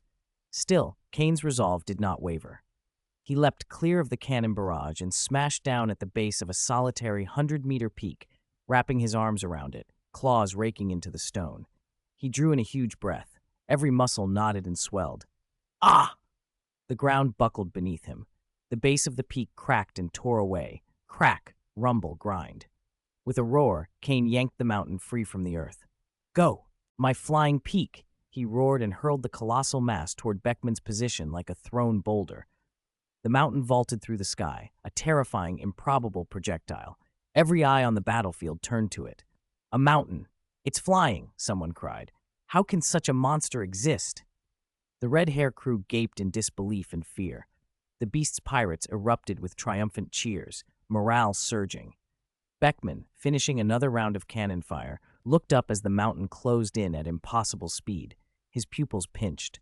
Damn it, is that ridiculous? He muttered, but he didn't flinch. He spat out his cigarette, eyes steel-sharp, and instead of retreating, he dove to meet the oncoming mountain. His right leg, a blackened hockey-wreathed blade, cut through the air. Black and red hockey lightning wrapped it as he drove a devastating kick into the mountain's center. Boom! Hockey ripped through stone as though it were paper. Under everyone's stunned eyes, cracks spidered through the mountain and it began to fracture from within. With a thunderous roar, it shattered. Rocks and fragments rained down like a meteor shower. The spectacle was still awe-inspiring, but its threat was neutralized. Dragon Claw! Kane thundered, charging through the falling debris. Beckman met him with the iron-butted staff. Amid rain of rock, neither man backed down. They traded blows, claws versus staff, fist versus kick, reverting to raw, brutal combat. That's practically emperor-level fighting, someone murmured. Who's Who, locked in his own savage duel with roaring Gabu, stole a glance at the distant cataclysm. Complex emotions flickered across his face. The newcomer he'd once trusted as a contender for headliner had become someone he struggled to match. Of course, he's Big Brother Kane, Jack shouted in the middle of his own fray with Lime Jones, pride swelling through his tone. Humph, you have time to look around? Lime Jones snorted and lunged again, his electrified iron staff probing for openings like a snake. The island of Chagos had turned into a field of scorched earth. Two groups of uninvited guests were now arriving on the outskirts of the sea area. On the Queen Mama Chanter, Charlotte Linlin peered toward Chagos Island, where waves of power radiated like a natural disaster. She laughed, fascinated. Kaido's brat. He hasn't softened at all. She eyed Kane with undisguised interest. That boy Kane looks handsome, better than his wanted poster. Something like possessive covetousness glinted in her enormous eyes. Katakuri, standing silently beside her with his scarf covering much of his face, went cold inside. Mama wasn't going to get ideas about forcibly taking a handsome young man as a husband, was she? Given her nature, the possibility was terrifyingly real. He stepped forward, voice low and urgent, trying to direct her attention elsewhere. Mama, latest intelligence, a marine fleet is nearby. Linlin's giant head turned. Oh, who's come? Fleet Admiral Sengoku, Admiral Aokiji, and Vice Admiral Garp, Katakuri reported, grave. Even Big Mom frowned. She remembered the old God Valley scene, Garp and Roger fighting with rocks. The addition of a fleet admiral and an admiral could change everything. What shall we do, Mama? Katakuri asked. Wait. Charlotte Linlin decided with calculating eyes. Let the Beast's pirates and the Red Hair pirates wear each other down first. That was the sensible play. Katakuri exhaled, relieved that his mother hadn't immediately decided to snatch someone. Coincidentally, the Marine Fleet's assessment mirrored this. From the bow, Sengoku issued orders. All ships maintain radio silence and monitor the Big Mom pirates closely. If they don't interfere, ignore them. Let the Beast's pirates and the Red Hair pirates thin each other out. Aokiji, leaned on the railing beside him, voice dry. If the Whitebeard crew shows up, this will get uglier. A flustered officer saluted and reported urgently. Admiral Sengoku, reconnaissance reports abnormal movements by the Whitebeard pirates. Our analysis shows a 70% chance they're headed toward Chagos Island. Sengoku's brow tightened. It's getting livelier and livelier, he muttered. It's a complete mess, Aokiji said with a hint of helplessness. If the great pirates of the New World gathered here, it might become another God Valley, though Garp interrupted him. Garp, idly picking his nose nearby, snorted and flicked his fingers. Without that scoundrel Rox, it's not the same. Aokiji leaned forward, curious. Was Rox really as strong as they say? Garp was about to dig up long-buried memories when Sengoku's stern voice cut across. Garp, mind your discipline. There were secrets tied to God Valley the world government wanted buried, especially anything involving the celestial dragons. Garp waved it off and went back to his idling. Sengoku sighed and turned to the endless heap of documents in his cabin. Even far out on the New World front, the fleet admiral's duties forced him to fight on two fronts. 3 days later, the war reached a turning point. Chagos Island no longer resembled its previous self. Scars marred the landscape. Huge craters, charred trees, congealed black blood. Fight after fight left men staggered and bandaged, then thrown back into the fray. The conflict never stopped. It's time to finish this. After another brutal exchange, Kane landed a heavy blow that sent Beckman skidding away. A confident grin split Kane's face. They'd both been worn down. Now the moment to tilt the balance had arrived. Chapter 111. Beckman, defeated. If you think you can, then come and try. Beckman roared, his voice raw from days of relentless fighting. After 3 days and nights of high-intensity combat, the composed vice captain of the Red Hair Pirates was gone. His carefully groomed gray hair hung in matted clumps, dust and blood streaking his face. His clothes were ripped, and his exposed skin bore scars of varying depths. He looked less like a proud officer and more like a man clinging to the last of his strength. Kane said nothing. He stared at the battered Beckman, then leapt straight into the sky. As he rose, his emerald dragon form stretched and swelled, his divine dragon figure returning in full. High above, a thunderous dragon roar rolled across the heavens. Kane's enormous body glowed with a blinding pure white light, while black and red hockey, like raging dragons, wrapped around him and tangled with the light, radiating a destructive dread. Ultimate tackle! The divine dragon folded into itself and dove. A meteor of dragon energy tore through the air, trailing fire, hurtling toward Beckman at a speed beyond sight. In a few heartbeats, the godlike thing that had been in the sky descended into the world below. Kane curled his body into a perfect ball, concentrating all momentum, hockey, and strength into a single point aimed straight at Beckman. This one's bad," Beckman muttered. He crossed his arms and poured the last of his armament hockey through his body, driving it to the edge of survival as if burning his life away. Iron block, diamond, boom! A deafening explosion ripped across Chagos Island and out across the sea. The impact was like an asteroid strike. A towering mushroom cloud rose from the impact site. The island shook as if struck by a titanic hand. The ground heaved and cracked in a shattering roar. Dozens of deep, meter-wide chasms radiated from the blast, and seawater gushed in. No way! He's going to destroy the whole island? The pirates still fighting froze. Whether beast pirates or red hair crew, everyone stood wide-eyed, trembling. A tsunami raced outward from the impact, even rocking the distant Charlotte family fleet and the marine flagship. On the Queen Mama chanter, Oven stared at the devastation, stunned into silence. It was clear now, no amount of training would have let him match Kane. Oven's siblings, who had once joined him to challenge Kane, felt cold dread and were quietly thankful Prospero had interfered. Charlotte Linlin, Big Mom, stuck out her tongue and licked her lips, drool smoking white as it hit the deck. "This old hag is getting more interested in him every minute," she purred. A man like Kane, already wielding emperor-level strength, would be the perfect match. Pair up with him, and she wouldn't have to cooperate with any other Yonko. Imagine ruling the new world as husband and wife. Katakuri watched silently, running calculations in his head. There was only one rational strategy. Avoid it. Get as far away as possible. Never take that head-on. On the marine flagship, the deck was silent. Sengoku watched Chagos Island split and issued one measured order. Lower the threat level of the beast pirates to below the Revolutionary Army. Yes, Mr. Sengoku. No one argued. The power Kane had just displayed was beyond that of a mere emperor's subordinate. If he kept showing this strength, he might as well be called a new Yonko. The beast pirates, with such might, would dominate the new world. When the dust finally settled, Chagos Island had been broken apart, renamed, by everyone's morbid joke, the Chagos Archipelago. "Oh no, Beckman!"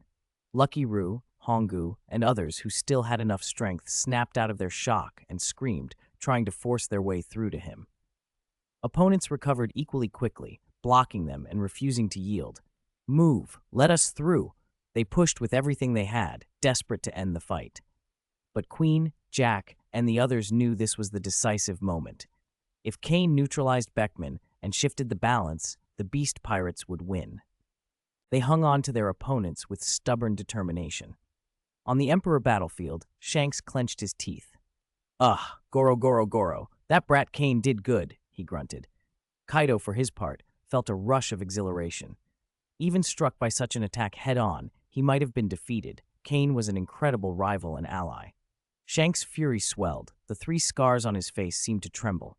His presence made his cloak whip violently. His sword, as if sensing his master's wrath, thrummed with Haoshoku haki. "Get out of my way." Shanks' backhand swing unleashed a colossal condensed blade of dark red sword energy designed to cut anything. Kaido didn't hesitate. Already seeing snapshots of the future, he transformed into a giant azure dragon and spewed scorching lava-like flames that engulfed his body. The heat buckled the ground beneath him, set trees ablaze, boiled the sea into mist, and turned stone to flowing crimson. Fire Dragon Torch. Kaido's roaring flaming dragon head, wrapped in dual-colored haki, collided with Shanks' terrifying slash. Boom! The shockwave swept the battlefield. Black and red haki lightning exploded, and a blinding flash swallowed everything. At the collision center, the ground collapsed like a great maw. In an instant, a bottomless U-shaped crater, half the size of the island, yawned open and seawater poured in like a waterfall. Did he get away? When the dust settled, Kaido looked into the crater. Aside from churning water, Shanks's figure was gone. He had used the shockwave to plunge down into the sea.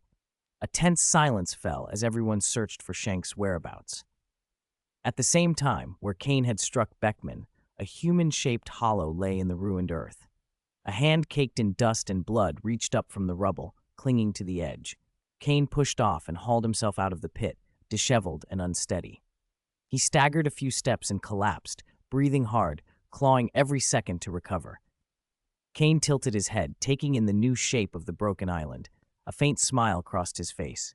As expected from an ultimate move rated at 150 power, if not for the after effect of severe stiffness, it would have been perfect. Kane, a firm voice called. Kuma's towering form had already moved in. Before Kane could answer, Kuma's right palm came down on him. Buzz, a strange, rippling energy spread. From Kane's chest rose a jaw-dropping, dozens of meters wide, pale red, bear paw-shaped bubble. Even the usually impassive Kuma could not hide his surprise at how huge it was. No one, not even a pacifista, could be expected to endure the pain and fatigue inside that bubble. Kane felt the relief flood him. All the pain and exhaustion evaporated. He laughed, stretched his shoulders, and grinned. Kuma, recruiting you was definitely one of the smartest decisions I ever made. Though Kuma couldn't heal wounds outright and Kane still needed time to recover physically, the relief was enough. Kuma's pawpaw fruit, Nikyu Nikyu, truly was a miraculous treasure. Kuma looked a little guilty as he slapped the bubble away. It drifted with surprising speed. Be careful, Kuma warned the unlucky nearby red-hair pirate who just sensed danger and tried to dodge. The massive bubble submerged into him. Ah! The red-hair pirate screamed once before the bubble poured all Kane's pain and fatigue into him. In an instant, he lost consciousness and collapsed without a sound. We should have taken out that big one first. Lucky Roo growled, watching Kane recovering and glancing at a solemn Kuma. An enemy of that caliber regaining his strength was the worst possible news. Then the sea exploded open. A red figure burst through and landed in front of Lucky Roo and the others. Shanks! Hongu cried out. The next moment, their eyes fell on the motionless man in Shanks' arms. Beckman. Hongu's heart dropped, and he lunged forward. Take care of him, Shanks said, voice low and deadly calm. He set Beckman down carefully. Beckman, who had been so defiant moments ago, looked utterly ruined. His body was slashed and soaked in seawater. His breathing was shallow, barely there. His right arm was gone. Hongu felt for Beckman's chest and nearly fainted. Multiple ribs were crushed. The internal injuries were severe. If not for Beckman's incredible toughness and the fact he didn't use a devil fruit, he wouldn't have survived long enough for Shanks to find him. Save him. Shanks's gaze was hard. Absolutely, Hongu answered, grim. He hauled Beckman up and rushed toward the Red Force. There was only the faintest chance to save him aboard ship. Queen stepped forward to block them. Shanks moved to intercept with the cold fury in his eyes, so intense it made Queen freeze. Next is you, Shanks said, every word like a blade. Queen swallowed. He felt unequal to the task, but stepping back now would make him look pathetic. He hesitated, torn between pride and survival. A relaxed voice floated beside him. Let me do it, Mr. Queen. It was Kane. Relief lit Queen's face. Gratitude shone like devotion. Kane had the strength, so he would take it. Cough, cough. Since you insist, as a senior, I'll give you this scarce opportunity, Queen said with forced composure, stepping aside. Kane didn't care about Queen's theatrics. He fixed his gaze on Shanks. Kane's own injuries were heavy, but Shanks had just clashed with Kaido and could not be unscathed either. With their strengths ebbing and flowing, Kane might yet have a chance.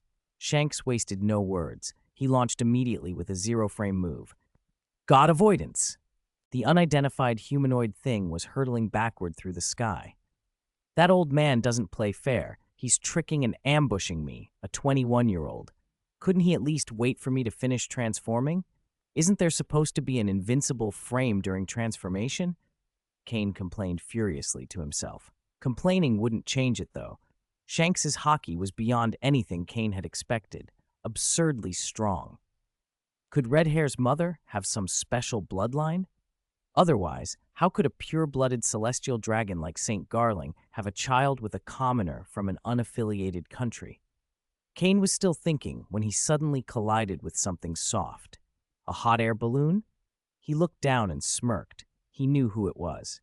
In the basket, the Birdman Morgans held a high-powered binocular and was wildly gesturing while commentating into a Den Mushi camera.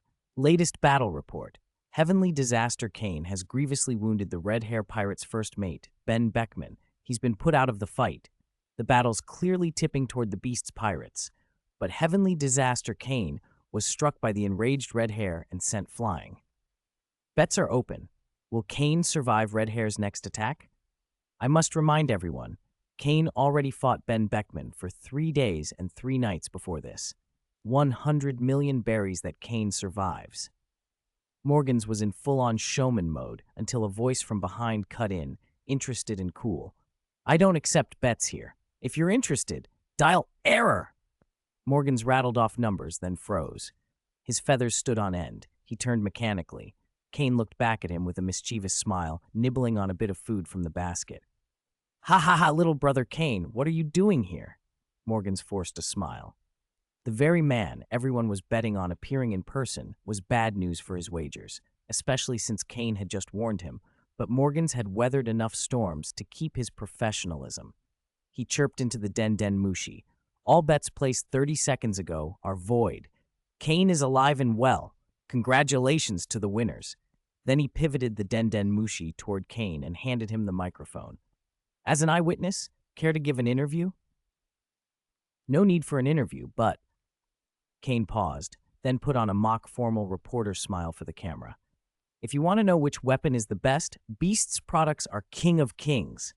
Recognize the anti-counterfeit mark, and you'll never fight in vain. Still troubled by expensive Den Mushis? Get the Beast's flagship models. He tossed off a few more plugs, making Morgan's expression freeze, and then reluctantly let the Den Mushi go. How wide's your broadcast range? Kane asked. Morgans, recovering his composure, laughed dryly. Not huge, mostly influential pirates, nobles, and of course. He pointed a wing upward. The rest understood. Kane nodded. Morgan's network was impressive. Give the beasts 30% of your profits. No problem, right? Kane's tone was casual, but his presence felt like a hand closing around Morgan's throat. He leaned forward until his shadow swallowed the Birdman's face. If my captain comes to talk to you, the price won't be this low. No problem. Of course no problem. Morgans wiped cold sweat from his brow. This hurdle was passed. That's it then.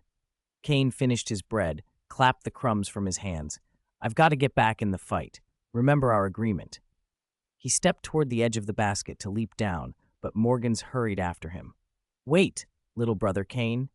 The Birdman drew closer, cupped his beak, and whispered, Free tip, the Marines and the Charlotte family fleets were ambushed nearby a while ago.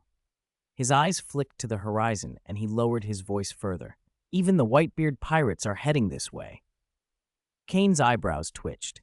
He'd expected the Marines and the Charlotte family. An attentive CP0 lady had tipped him off earlier. But Whitebeard? Was his arrival because of Red Hair's presence? Kane needed to tell Kaido. Thanks. He didn't say more. He leaped, plummeting toward the island. Below, Kaido and Shanks were locked in a brutal duel again. As he dived, Kane scanned the battlefield. Yamato fought Lucky Roo fiercely. Dust-covered and disheveled, she wielded her spiked club with growing ferocity and an indomitable will. Black and red Conqueror's haki crackled over her dark spiked club. She'd learned Conqueror in Fusion, reassuring. Nearby, Ben Beckman clashed with Kazuki Hiyori in her human dragon form. Hiyori's skin was dusted in delicate pink scales, small horns crowned her head, and a dragon tail swung behind her, a miniature pink Kaido. The pink dragonberry had given her tenacious vitality. She and Beckman traded blows with no obvious end. Hiyori had come a long way, Kane thought. On one flank, Ulti and Page 1 had been beaten as expected, and several fighters, Reiju, Ace, Zoro, Sanji, were out of the fight from severe wounds or exhaustion. Violet, acting in the rear as a human to provide sight support, remained unhurt physically, but was mentally exhausted after days of intense observation. Her face was as pale as paper. Relieved that his key allies weren't in mortal danger for the moment, Kane dove straight into the center of Kaido and Shanks' clash. Bad news. The Whitebeard pirates, the Charlotte family, and the Marines are all coming to stir things up. Oh ho ho, so what? Kaido's deep laugh rolled across the battlefield. Very Kaido. Kane grinned.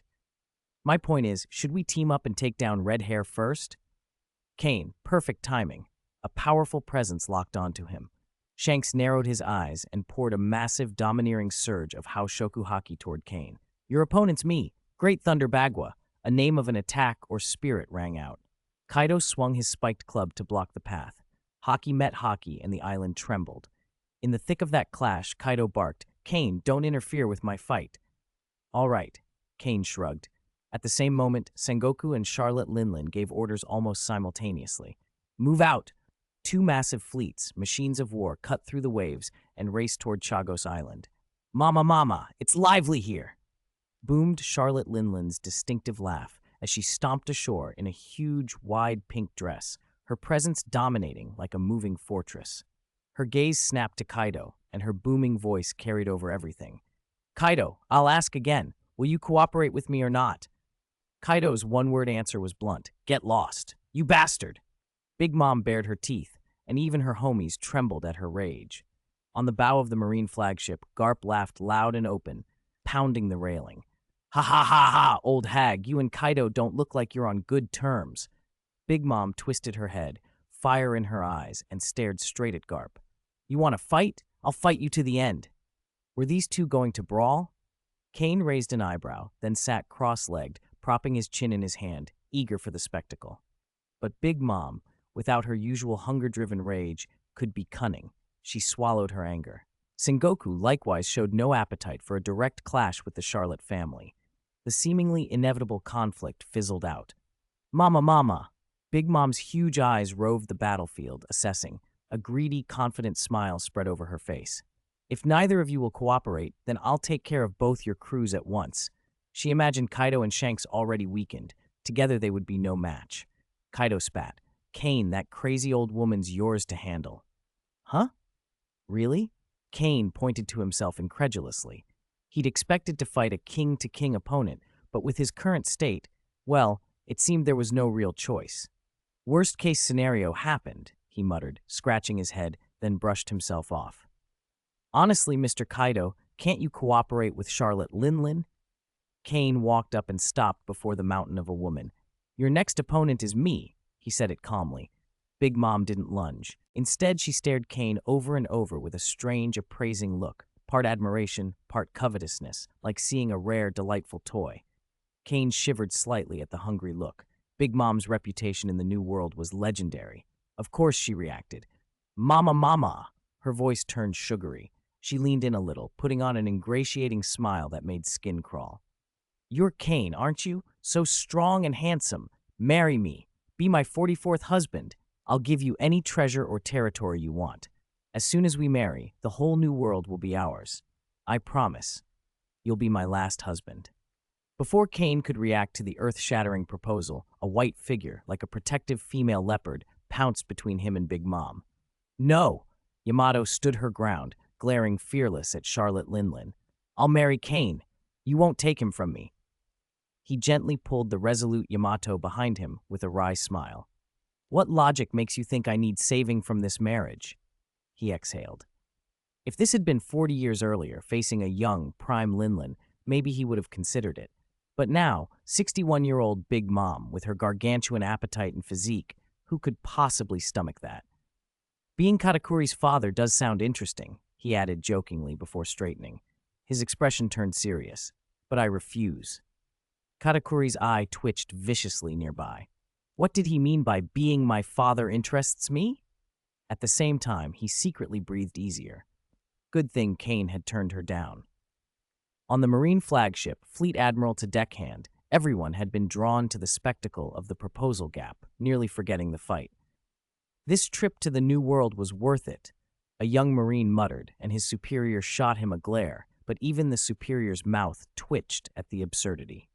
The beasts and red hair remnants were frozen. None of them had expected a scene like this.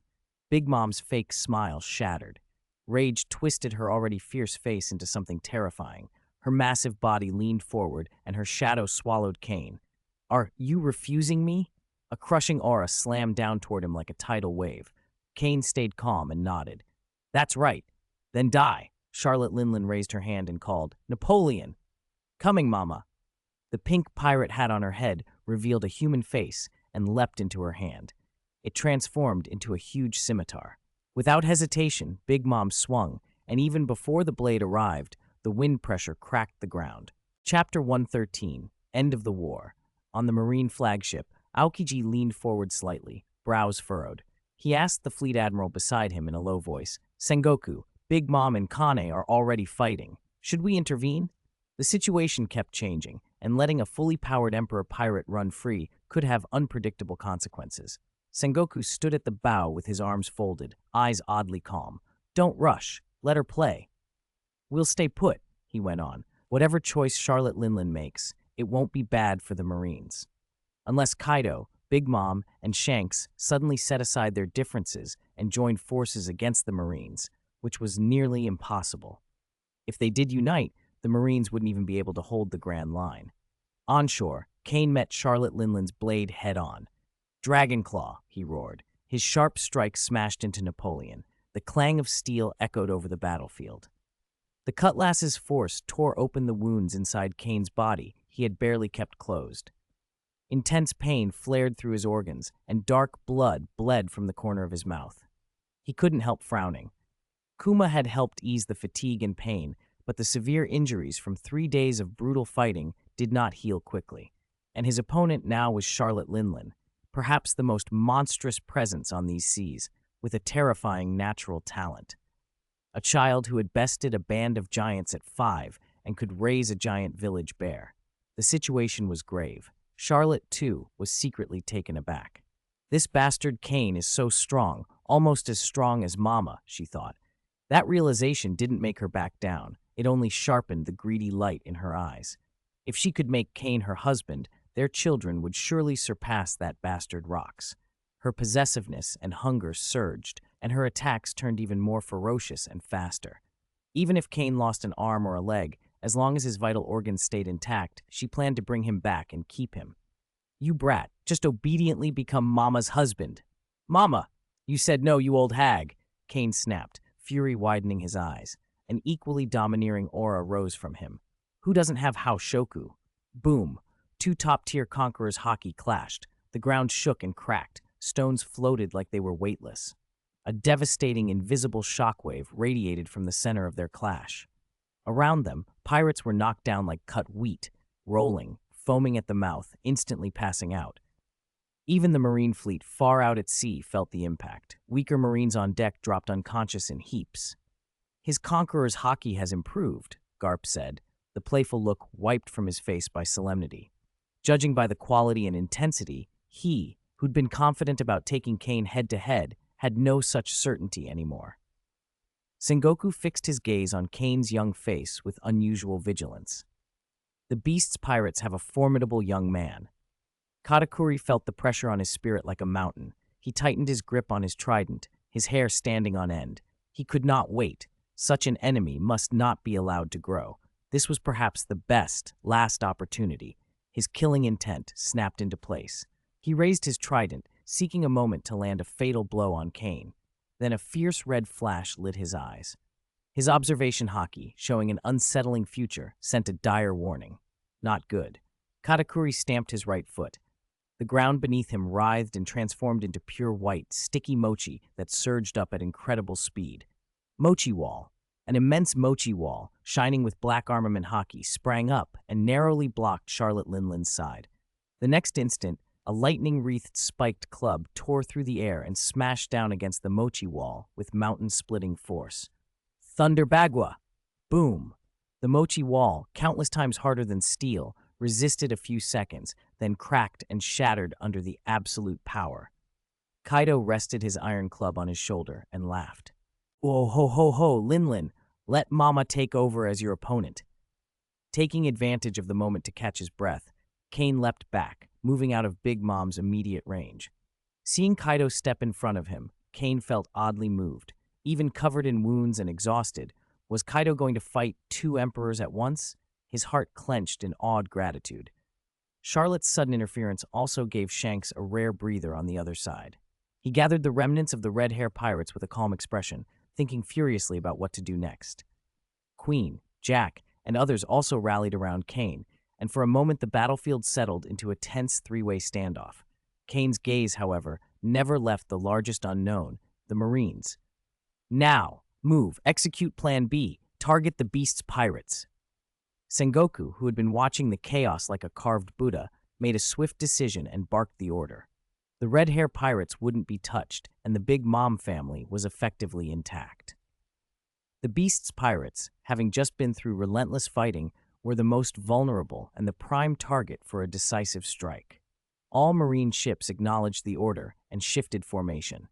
Gunports opened for broadside. Heavy cannons glinted coldly and aimed at the various pirate ships. Aokiji leaped from the rail, and the moment his toes brushed the sea, called out, "Ice Age!" An extreme cold erupted, spreading from his impact and freezing the sea. The surging water solidified into a vast ice field. The pirate ships lost mobility, stuck as fixed targets. The Marine fleet seized the rare opportunity and opened fire. Cannonades thundered. Shells rained like a tempest on ships now unable to maneuver. Despite desperate defenses, the losses mounted. Sengoku, Aokiji, and Garp stepped ashore. In a fight this chaotic, ordinary soldiers mattered less and less. "The Marines are directly attacking," many pirates cried, stunned. They had expected the Marines to remain watchers on the sidelines. They hadn't expected such a decisive charge. "The Marines' target is only the beast's pirates," Sengoku announced loudly as he stepped ashore, making their intent clear. Kane scanned the field. A bad feeling rose. Everyone here was eyeing the beast's pirates like a tiger eyeing its prey. It looked like many were preparing to flee.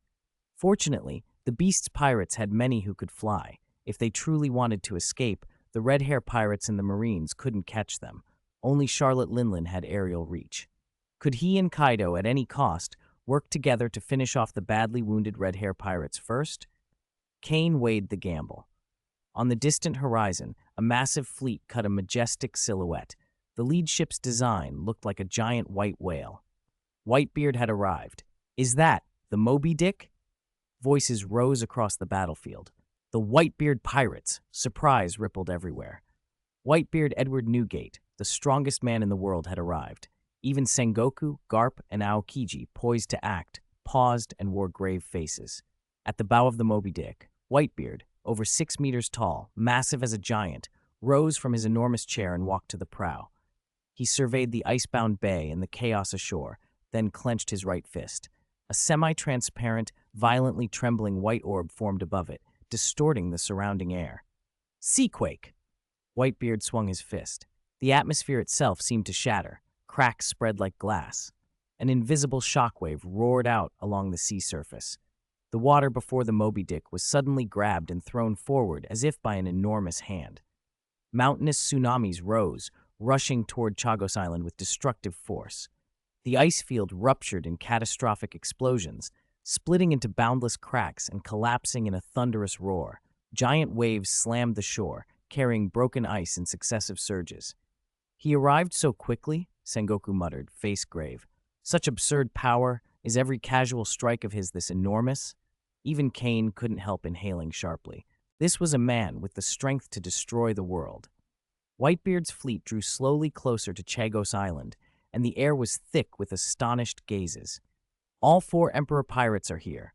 Not even Marineford saw scale like this," Kane thought. Whitebeard's booming voice carried over the water. "I'm here to end this war."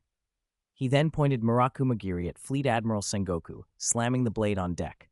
"The wars of the New World are not for the Marines to interfere in. Get out of the New World!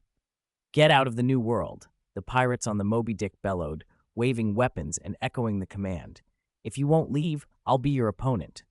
Whitebeard leaned forward, blade aimed at the 3 Marine admirals, his aura surging. Sengoku's original plan to encircle and annihilate the beasts, pirates collapsed at once. Oh my, this is really, really bad," Aokiji said, half exasperated, half resigned, scratching his fluffy hair. Whitebeard's intervention meant a decisive withdrawal was now necessary. If the Marines stayed and tried to fight, the